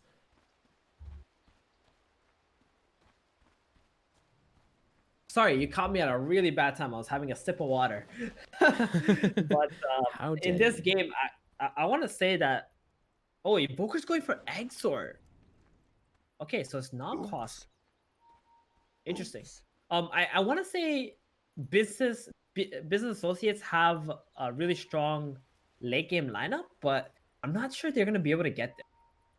If they can somehow get there, then sure, it's gonna be okay. But Beastcoast, they got this super early mid brawly lineup with the Invoker, who's probably gonna get a Midas and just farm on up, while the Doom and Beastmaster toss just non-stop run at you. And business associates, they need to let the Sven farm. For me, Sven is a lot like an anti-mate. He needs a lot of items before he can enter a team fight. And that means the other 4 heroes of BA are going to need to fight up against BC. And they don't look that strong in the early game. I think I agree. Like this Zerg potential from Beastcoast, their 5-man looks so good. They've got so many spells to work with, so much control in these team fights. I'm actually kind of glad that the Invoker went for the Exhort as well, because it gives them a bit more right-click damage and a bit of ability to really rip through heroes once they are disabled. So yeah, I think the control from Crossworks would have been great, but I also think the damage from Exhort is fine as well. So I'm definitely yeah. I'd like to say Beastcoast, just based on mentality and based on the style of gameplay they have, I think look really good in this second game. Right. I'm just worried about not having Vessel and how good Exort Invoker is against the Dazzle. I mean, I've literally never seen this matchup in my life before. So we don't know what to expect. I just, like, in theory, Crossworks might have been a little bit more potent. Meanwhile, the first one comes out of the top lane for heroes. Envy, Snaky, and Fear. Yeah, they trigger the trap in the top lane and get themselves that kill on the Disruptor. So I'm always interested in new matchups which I haven't seen in the mid lane before. I'm always like really focused on, which is fine when I'm observing, when I'm just watching a tournament. When I'm observing it, it can be a bit, problematic. But I do like to see how they go. And so far, looks like the Invoker's kind of just trying to secure himself the CS. Sunstrike in the first range creep, as Invokers tend to do these days in tough matchups. So clearly views the matchup as being kind of rough for himself. So he's happy to just kind of make up with the creep equilibrium and throw caution to the wind and just try and make things as messy as possible, basically. Yeah, and this top lane, they are really securing Envy's farm. Aggro tri lane, they're zoning out the 2 heroes. This Tusk wants to TP top, but he wants to get level 2 first before he TPs apparently. But that doesn't really make any sense because by the time he's level 2, his team has already lost this lane. Yeah. And they did not stop this Underlord from farming whatsoever. Look at his levels. He's got 5 last hits. Very happy guy on Brax here. Finally, Schofield gonna TP top. Oh, tag team. Did they not see him TP? Right now, Stinger getting super low, but it's going to be Sneaky that goes down first, and Stinger still hanging around here. Arcane Curse won't quite tick him off, and it looks like Fear might be losing his life, though. K1 is getting low. One more right click. It's not quite enough, and Envy didn't even bother coming over. They're just going to let his teammates fall. Be crazy. They're gonna pull up now. Oh, this is so bad for BA here. Actually, Schofield though, what is... Oh, he hits level 2 just in time and snowballs across to the range creep. That's going to get him out. Yeah. There's going to be a nice, juicy stack pull here for BC. It's going to deny quite a lot of creep. The Doom's going to be able to farm on a tower, get his level 3. That's when he's going to hit another power spike with that level 2 Scorched Earth. It's going to be a bit of a machine when he gets there. Doom just has so many power spikes. I swear every skill point he gets seems to be a power spike. Meanwhile, Stinger going for the TP. He's not going to make it out, though. The Raid Bolt catches them out just in time. And that TP will not come through. And that's no TP as well. Yeah, that's no TP, no healing salve for the Doom either, because he bought 2 of them. He was supposed to heal up K1 here. Now they're the ones who pulled, because the Disruptor is not top lane anymore, and the Doom is only at half HP. They're going to be able to deny up some creeps. Oh, this feels really bad for BC. He's going back and forth. Doom's going to TP bottom. He's like, screw this lane. I'm done. And let me go farm against this guy who's just solo here. Stop making me try lane, guys. Had enough. I've had enough. Please, leave me alone. Meanwhile, Chris Luck getting pretty low in the middle lane to the Dazzle, but that poison just doing its thing, constantly being annoying, and Dazzle actually managing to catch out the Forge Spirit there as well. It's pretty nice. Meanwhile, we have a Courier Death up in the top lane. Envy, he loses his little fluffy bunny to Mr. Schofield, so he runs himself away. I feel like his Dazzle maybe in some trouble here. His Chris Luck actually has the Cold Snap out onto him. Does he have himself the Sunstrike? Doesn't have. Oh, he does have a mana if he mangoes up here, but then Moo will know. And Moo will most certainly heal himself up. He should be fine here, Moo. Not too worried. Tusk might consider something, though. He is indeed thinking very much of something as he smokes himself in towards this middle lane. There must be reports coming from top that something is wrong, that someone is missing. Because Moo's playing really cautiously. Oh no, he got too close to Snowball. This is brave. They're going in super deep here. And Dazzle actually leveling up the Grave at the last second. Is this the right move? Chris Luck with the haste, trying to play around the tower. Now Moo is most certainly going to lose his life. Will he bring Schofield down? He will not. So still, oh, never mind. He does actually tick away to the poison. He was poisoned up. So it's a bit of a trade, but nowhere near a good one for the poor old Dazzle in the middle lane. As Moo does end up losing his life. Brax feeling a good game here. He's gonna run into that bounty rune. Gonna drop the first skill. He wants to bottle up here. Stinger's like, please, sir, no, don't touch me. No more flames, no more atrophy. Meanwhile, in the top lane, Envy getting run around upon. Oh, beautiful ball stun. That's not a Shoxka ball stun by any stretch of the imagination. Meanwhile, yeah, Fear, he isn't so lucky. Oh, meanwhile, K1 bottom. Oh, Brax will finish the job here. Snaking actually gets the final hit, and that is going to be a dead Doom in the bottom lane. I don't know how these lanes going. It's just chaos everywhere, but the spend is free farming, and that's what matters for business associates at this moment. I think the big factor, the thing that's going to turn the game for BC is going to be this Invoker. As soon as this Beastmaster is level 6, oh, actually, they're going on top right now. Nah, they're not going to have the damage for it. Who is going on whom, sir? As they jump forward onto Fear. Fear trying to turn around to Whisper. Both getting pretty low. Snowball comes out, and Fear gets killed off by the Sunstrike. Meanwhile, Envy gets a return kill onto Whisper, just about catching him. Just a very, very tip of his sword there. Oh, it's such a big kill for Envy, too. Now he's going to be level 6 very soon, and he gets the ward. He's going to be able to farm the Ancient soon. They don't have any stacks. Good stuff. Meanwhile, Hector gets his HP salve taken by the Rubik. Just about. Sorry, by the Underlord it was actually. So if Whisper can get level 6 here and then roar up, then they get a Sunstrike, they can kill him. And that's what's gonna turn the game here. If they can get like a one kill on this Envy goes into a jungle, then they chase him out or kill him again, the game's gonna be equalized. But for now, I do think Business Associates do have a solid lead on this game. Yeah, I would say so. I'd say so. We have to assume that Envy knows that this is going to be an attempt from Beastcoast because, you know, it's Exalt Invoker. The one thing they always look for is the level 6s, whether that's Chronosphere, whether that's Roar, or something else. There's always spells which combo up really nicely. And there's that Roar coming on down. Sunstrike a little bit slow, but it is still going to land onto Envy's face, and Envy will almost certainly get decimated up at top. Not much to be done, unfortunately, unless he was never there in the first place, for not really respecting the level 6 on the Beastmaster, and that is exactly as telegraphed by our wonderful analyst. Well, you're welcome, guys. This is what you pay me the big bucks for. To predict that. Well, bottom lane. Brax. Is he getting out, Theban? That's the question. Oh, Sunstrike. Oh my goodness. How did that miss? I mean, his hitbox is so big. Well, no, his hero's so big, but his hitbox is so small. He's actually fine, even though he got most of his tail in that Sunstrike. By all stretches of imagination, he shouldn't have a tail left here. He should have like a smoking hole where his tail should be. But yeah, there you go. Brax survives against all odds. That's great for Brax. I mean, that kill would have netted this Invoker so much.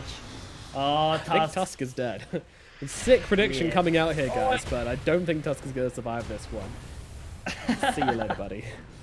Good call, good call, good call. Thanks, man. Look at the Invoker's net worth, by the way, from all these Sunstrike kills that he's netted, and he's got a Midas. He didn't even buy boots in this game. He just went straight for the Midas. He didn't buy boots versus Dazzle at mid. That is a baller move right there. That is. Yep. It's really good. Got Clarity is coming out, 3.8k net worth. The Doom has also caught up. He's actually higher net worth than the Sven is. So this rotation that he made to bottom by TPing early on, really paying off here. Yeah, well, you know, it's also a Doom as well. He can just eat things with Devour and be happy. Underlord, Sunstrike.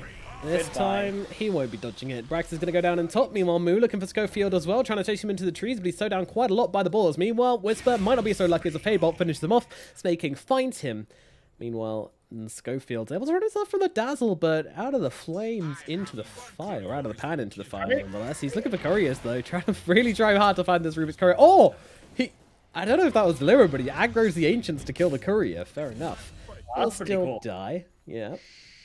2 couriers, I'll take that. Dude, that was 100% deliberate. Like, no, actually, it might have been Ice Sharding for the vision to get a snowball. Yeah. Yep. You know, maybe it was a side thought. Who knows? I'm kind of worried now for Business Associates. I think they're falling really far behind with the positioning on the map. Like, Beastmaster's free farming top, Invokers are on middle, free farming. This Doom is essentially untouchable in this bottom lane. He didn't even skill Doom. He doesn't even feel like he needs it. Wow. And meanwhile, Business Associates, they need to protect the jungle of the Sven non-stop. They're making a play mid, though. This is quite nice, because they see the 2 cores top and bottom. Good, very good reaction, actually. Yeah, to the plays that Beastcoast are doing. Oh, those shards onto Envy. Nice rune. Blocking him off. Alright, I guess I'll just hit mid then. Yeah. I mean, it's kind of better for him to stay mid, I feel. Let's see. Catapult coming in. He's kill off the creeps and get that catapult into position where it can just hit away at this tower. Chris Luck trying to do something here. What can he really do? Tornado going to come down, but there's also an Arcane Curse out onto him as well. Fear leading the charge here. The tower will be pinged out and Deny coming out from the Invoker. But the middle tower has fallen and the map opens up slightly for the side of Business Associates. Oh, they're going in. Yeah, nice shard. Snowball comes in. Shard's blocking off Fear as well. It looks like, well, Snowball actually stolen from the Rubik and used against him. As Schofield might be in some trouble. Scaling up and backing himself away. Meanwhile, lift up onto Chris Luck. And now stolen Cold Snap coming back down. Grave comes out from the Dazzle to keep Snaking alive, allowing him to get up with the damage. They've killed off Schofield and Chris Luck.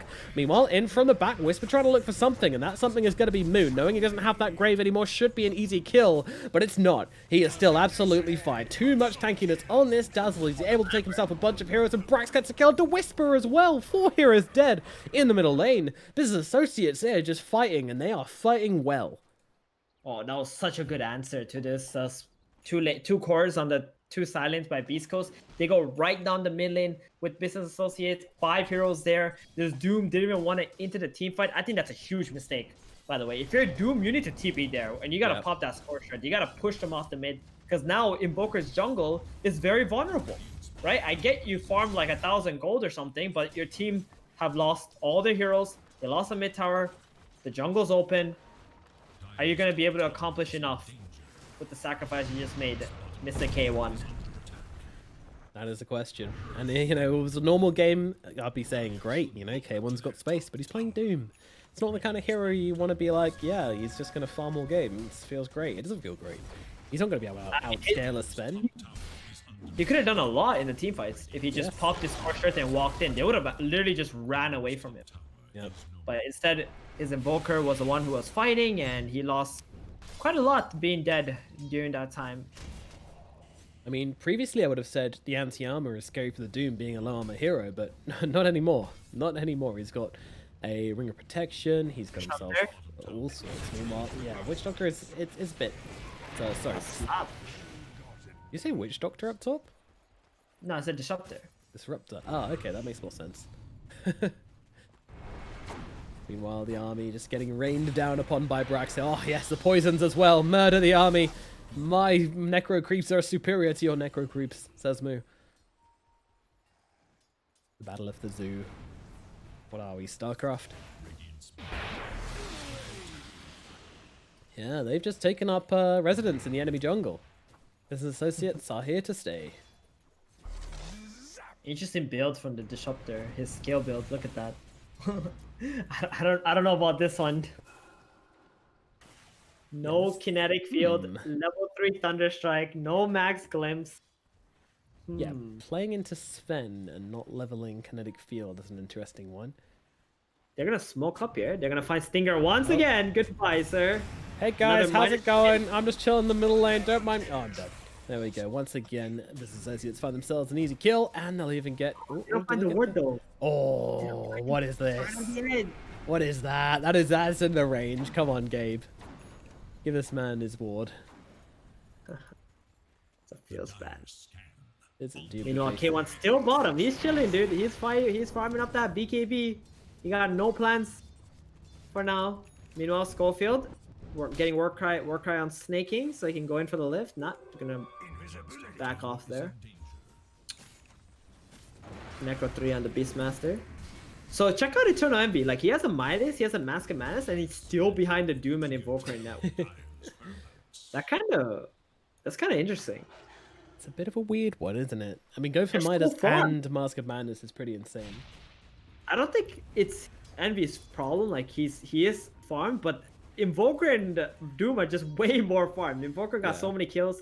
On the other side is the Sunstrike, and K1, oh, he's going in, he's got a BKB. Talking about K1, yeah, I'm not sure who's chasing whom here as the Doom comes down onto the Rubik, realizing they want to take this guy out of the fight immediately as the Global Silence comes down as well, but they are just running in, but in comes a Taxi, and Brax brings them all. Oh, Fear. Oh no, he's left in the pavement. He's a drunk girl left on the night out, but Stinger is going to lose his life. Fear gets himself the return kill. He's not going to be too upset with that one, to be honest. He brings down Stinger with him, but will still fall nonetheless. That was really sad for K1. He popped the BKB, the first Doom of the game that he used as well. Gets taxied out, Ubered out. Yeah, comes in. Roar, buddy, Dazzle. I'm not sure about this one, Chief. He gets himself a kill onto the Tusk, but that is by no means worth it. Meanwhile, Chris Luck may be in some trouble here. Needs a team to help him out. All he's got is Magnums to help him out here, and he's just getting completely controlled up, although in comes that Cataclysm, does miss, and the stun from Envy actually gets the kill as he pops that Godstring and just starts running at Whisper. Whisper's going to lose his life as well, and just as quickly as it comes in the way of Beastcoast, it now comes back the other way to the Business Associates. They get themselves a nice couple of pickles, most importantly, on that big fat Invoker. This game is reminding me a lot of game number 2. Except this game, Eternal Envy is actually farmed. So we're gonna have an extremely close game here. This next Doom play though from Beastcoast is very important. They gotta get a Doom out onto the Underlord, I think, so he doesn't Uber people out. And then they gotta get some nice roars onto the Dazzle, pop them with the Cataclysm. Definitely possible. It's gotta pretty much combine your spells together. And on the Yeah. side of Business Associates, they're just, you know, going through the motions right now. They just got to let the Sven keep on farming. He is a lot of items away before he can carry this game. Yeah, Raw Cataclysm sounds like a disgusting combination. And I guess the idea here is that, like, just with the amount of control, you know, with the Disruptor, with the Beastmaster, with the Doom, they should have enough, like, movement control to be able to get, like, at least a couple of heroes inside the Cataclysm, which is why he's rushed the Sags this game. It is just a really good Ag spell. Cataclysm is a ridiculously good spell. The amount of damage it can do if you just get one hero in it, it's going to be worth it. I mean, the thing is, if you compare Cataclysm to, like, other... Oh, hold the phone! We've got a fight breaking out in the bottom lane as they run forward onto Whisper. They have got that pit of Malice down on top of him, and Envy just chunking away at the boy. See you later. And that's going to be 2 clean kills in the bottom lane for the side of the Business Associates. Once again, finding themselves these kills. Beastcoast, they don't seem to be super worried, super pressured. You know, they're not really panicking here. Hector just continuing to farm up. They've got a lot of gold on their big boys. But Envy is really catching up with this Mask of Madness and Hand of Midas combination. I don't think I've ever seen a game with this many farmed heroes. Right? Like all the other games and all the other regions that we watch, there's normally like one hero that might hit 10k net worth at 20 minutes. Look at this game. There's 3 heroes that are about to hit 10k net worth by 18 minutes already. I mean, the Business Associates are playing. Yeah? It's going to be a battle of economics, whatever way it happens. Yep. They are about that profit margin, Theben. And the other players are also having a lot of net worth. Yeah, they got that cash flow going. Tell you that. Luck backs himself away. Meanwhile, Beastmaster kind of going a bit on the front lines here, and Envy just coming in with that God Strength, cutting them away. Hey, one coming in on this one, dropping the Doom on the Underlord here. Vorchi doesn't really have much of a team to fight with. The Tusk just getting beaten on down. There comes that Cataclysm, not really landing on a whole lot. It might be able to handle Underlord, but actually no, the Grave comes in, but a great Tornado should put an end to the Underlord. Yes, he will die, but Envy turns around and kills off Stinger as well. Meanwhile, lift out onto the Evoker, dragging him back into the clutches of the entire side of Business Associates. Another victory for BA as they continually smack down Beastcoast again and again and again. Oh, dude, this Dazzle is doing so much work in these team fights, man. The Shadow Waves is so annoying for Beastcoast. You know, initially they got the Roar on the Dazzle, but the Global Silence came out instantly to make sure the Cataclysm, there's no follow-up Cataclysm, right? And then that kind of like made the engagement really awkward. And then K1 still decided to go in after all of that. So it dooms up the Underlord. They try to do everything they can in this team fight, but the Dazzle just constantly healing non-stop. The Scorchers pretty much getting canceled out because of all of that. So looking good for BA. I mean, I like their future here. This Doom's BKB is already down to 8 seconds now. Envy doesn't even have his BKB yet. He's even gonna get. Oh yeah, he's got his BKB now, and he's going for Aghanims next. That's the plan. BKB into tags. I like this. Envy with the nags on spend seems like a risky move. I mean, that item has a really long cast range. Just saying, that can drag you into the fountain very easily if you're a bit too overeager. Hopefully, we won't see any of that. Meanwhile, Roshan falls. Envy will take that Aegis, making him a large boy, threatening the Doom for his position 1 on the net worth chart currently. I've recently seen a... oh, is that a smoke play coming here? They're gonna catch Chris Locke. Are they? Don't have the vision for it right now. Stinger backing him up, but they're actually walking into Radiant Vision. It's right behind them, so it's going to be really bad for Beastcoast here if they're not careful. In comes the Ghost Warbler. They've got the vision straight onto him. Chris Luck trying to get himself away. The Glimpse comes back, saves him from the Rubik, but Envy is coming. He's got that Mask of Madness, as does Braxton. There's that Atos coming down. Invoker, he needs some help, but where is it? It's just not there. Global Silence comes down to make sure they get that kill onto the Invoker. Meanwhile, Tusk trying to lead them on a merry old chase, but there's the lift. There's the damage coming in from the spend. This guy just hits too damn hard, and they're going to end up losing 2.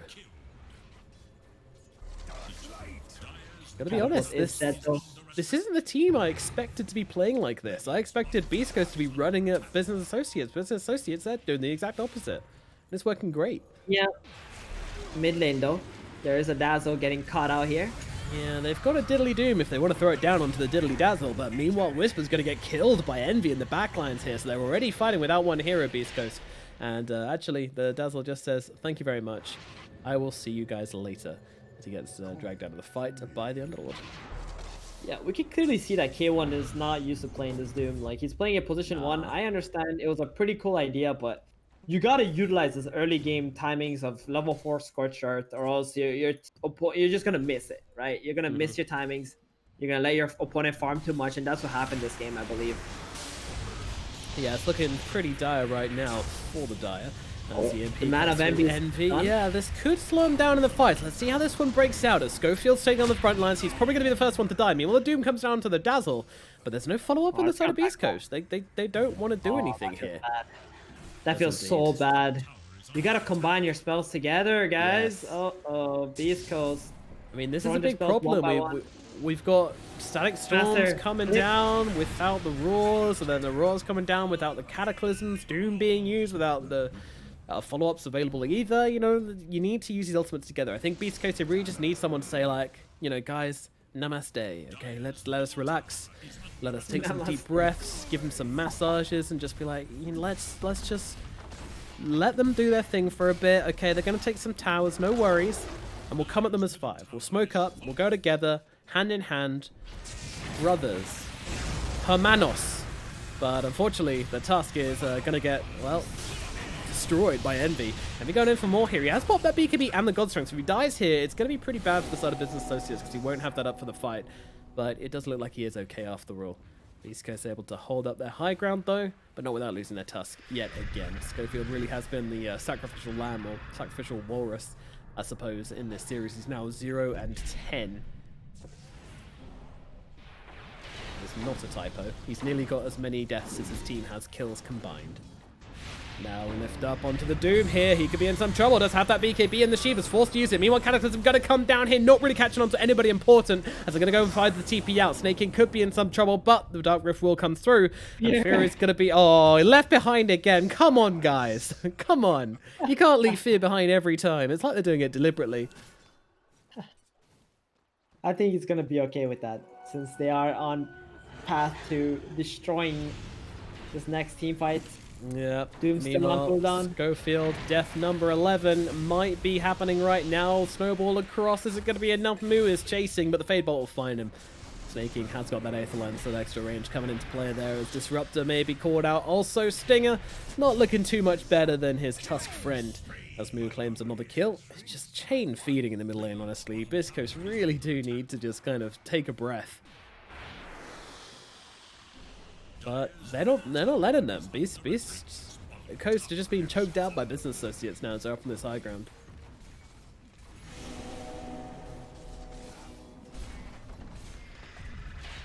Tower is falling.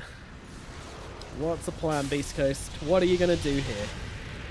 Let's see. You don't have the Roar. You do have the Doom. Cataclysm is probably available soonish. A little looky. Can't really see it. I'm sure it's fine. Fortunately, look at this guy. Schofield, every single fight is just running straight onto the front lines trying to find an opportunity for his team.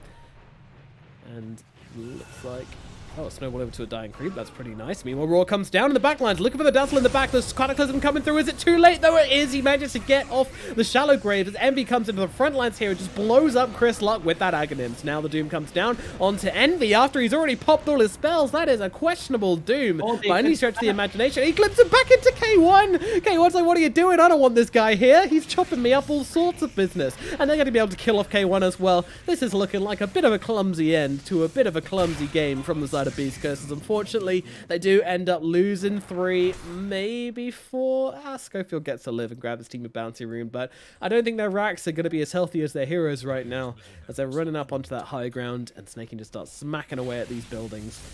Business Associates, they are just absolutely tearing apart the second game. Don't worry, dude. Tusk got this. He's in the back lines. He's going in for the punch. Oh, here we go. The 3-man snow. And he's dead. I was just kidding. I have no idea what he just did. I think that was just a freebie. Yeah. You know, he was experimenting. Oh, top! No, Whisper! Oh, no! The taxi has arrived for him and it runs him over in the middle of the street, leaving nothing but a bloodied pair of boots. Oh, God. Oh, God. You can tell these guys just aren't really thinking about this game anymore. They're kind of checked out. They're just like, hey, you know, like, I don't know. I don't think they're really that interested anymore. Like the fact that there was nobody saying, "Hey man, watch out for the Dark Rift at the top lane to the Beastmaster." You know, like someone should have thought about that. I guess. I don't know. It's a pretty nice play. Well then, now they're just gonna walk on top and just do the same thing. They're gonna micro this map or macro this map. Control top, control mid. Wait for the next Roshan. In 1 minute, they can start spawning. Very easy game at this point for a business associate. They would have to throw real bad, like real bad. I mean, I get the gold is only at 10k advantage for them right now, but oh, the late game of business associates is very powerful in this game. This Dazzle and Underlord, it's like an unbreakable bond, where if you doom one, then the other one's gonna save them. If you doom the other, then you face the same problem no matter what. Yeah, it's not just the dooms, it's the cataclysms as well. It's the roars, they just have the answers. So they jump in straight onto the front lines here, trying to bring down the dooms as quickly as possible. Snowball safe, though, is going to be there. Meanwhile, Stinger completely fluffs his ultimate, but in comes that cataclysm. It does land onto Envy and Snaking, but neither of them are dying here, and they will be able to turn it around. They get one kill into Schofield, and oh my goodness, Whisper is just fed to the wolves. That wolf being a singular lone wolf of Envy, as the doom is now used onto him once again here. Didn't work the first time, going to try it a second. So look, Chris Luck coming back into the sidelines here, as in comes Fear, trying to just get the sneaky kill into the Disruptor here. Chris Luck with the BKB, just trying to tear him down. They have found Sven, actually. Sven could be in some trouble. In comes a Shallow Grave, trying to keep him alive as Schofield has to run. And Sven actually got a Superman up the high ground into the clutches of K1. Can he finish the job? Doesn't look like he can. Envy lives and turns it around onto the Doom. It's a full 5-man wipe, and with that, they will get the GG as well, drawing out this series to a 2-1 victory for the Business Associates. That was a wild, wild ride, but you know what? This Dazzle, it kicked some serious ass this game. It did. I mean, you just had too many Doom targets this game. I love the heals from the Dazzle to mitigate the damage the Scorched Earth does in the fights, and then the Underlord with the Rift to save the Dazzle if he gets doomed up, and the Doom can save with the Grave. Oh man, it was such an annoying game for Beastcoast, but I do feel like Beastcoast, they missed a lot of opportunities this game to take engagements with that big fat Doombringer. Like, he has phase boost, he has drums, but why is he not battling with that? Right? He's got level 4 Scorched Earth. This is your timing. We've seen Doom play many times already, and if you don't take those early engagements, you just keep giving a chance for your opponent to come back into the game. That's absolutely true, and we talked a lot in the draft about how important these ultimates were from the side of Beastcoast, how hard it would be to play into them. The Roar, the ultimate from the Disruptor, also the Doom as well, obviously, and they just never used them together. They never really came together and said, we are stronger, we're going to beat you. We're just going to run at your face. That none of that ever came to light, and in the end, it just kind of allowed Business Associates to kind of play past that timing to farm through it. Envy should have been punished so heavily for going for the Midas and Masked Man. It's not rare to see it, but at the same time, it's not an amazing build. It's not going to give you this extreme amount of fighting early on, but he was just allowed to do it because Beast Coast never went to find him. They never really grouped up. They never really went for the kills, and we didn't see any of that energy we saw in game number 2, which is something they absolutely have to harness if they want to continue improving as a team, because this was a bit of a poor showing, unfortunately, and in the end it is going to be Business Associates taking the 2-1, so congratulations to them. Some great plays, some great drafts, and all in all looking pretty good in this final game. Unfortunately, there is no qualifying to the playoffs in this event. They have been beaten to the mark, but they will be able to grab themselves a bit of extra money for taking down Beast Coast here, which will be quite a good little a little bit of pocket change for them to continue going through the season. So that's going to be it. And, as quickly as it started, we are now done with ESL Thailand. Unfortunately, we won't be having anything more to do with this tournament. It was just the one day of matches we were helping out with, lending a helping hand. But do hope you enjoyed it. If you did, then please do let us know. And hopefully, we'll see you around for all the Dota events in the future. And I hope you enjoy the rest of ESL Thailand, as it does promise to be an amazing event. So make sure you guys go and check it out. And thank you to our sponsors in Thailand as well. But from us, it is going to be thanks for watching and goodbye.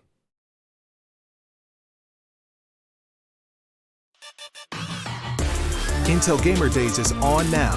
Whether you're looking to buy or build, Now is a great time to upgrade. Get limited time offers and giveaways from top names in PC gaming. Unleash elite gaming performance with systems featuring new 10th gen Intel Core processors and bring Marvel's Avengers to life with in-game optimizations for a mightier PC experience. Act now. Intel Gamer Days is only here for a limited time. These feelings are waiting for you to come back.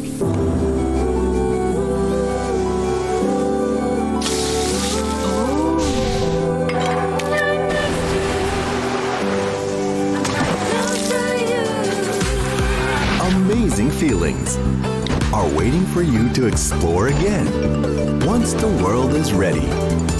Until we meet again. Amazing Thailand. You ready? Huh? Hey, he's a good boy, huh? You ready? Huh?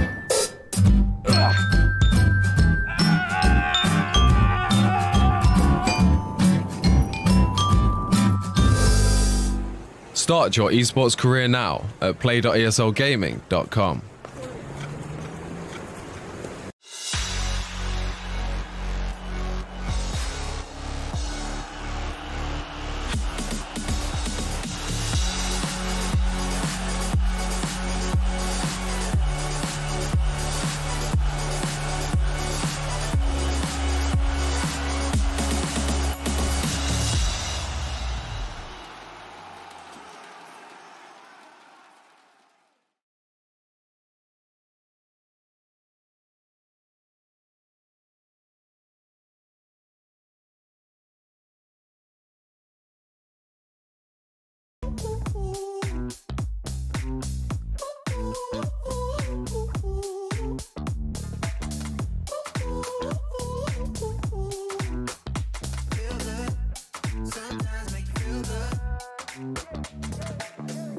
I just wanna talk, but you don't wanna listen.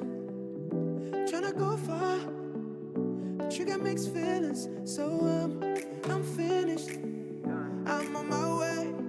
Then you tell me you need it. Back in my space. Hey, yeah. How could I lie? Just to be cold. Wanna be honest. You should know. I just came here to make you feel good. You know what the message is. Suddenly you with me now. You know what the message is. I be running wild for you, babe. You know what the message is. I don't have no patience. Ain't no conversation.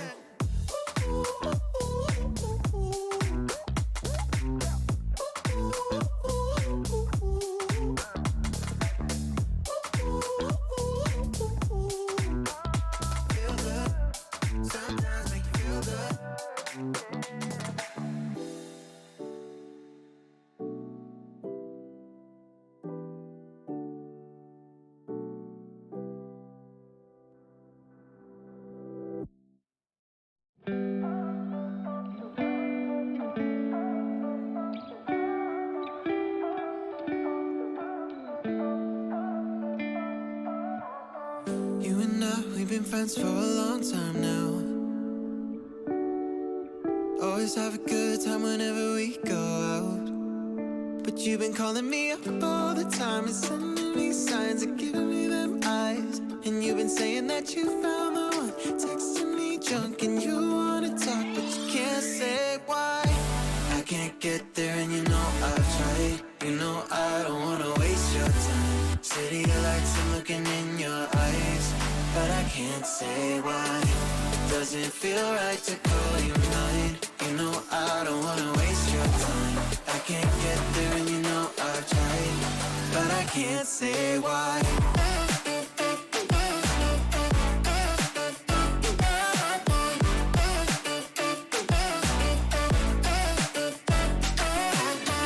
Feeling lost like I just want a time back time. I'm choked up, tell me how do I say this right? Cause you've been calling me up all the time and sending me signs and giving me them eyes. And you've been saying that you found the one, texting me drunk and you wanna talk, but you can't say why. I can't get there and you know I've tried. You know I don't wanna waste your time. City lights, lights, I'm looking in your eyes, but I can't say why. Doesn't feel right to call you no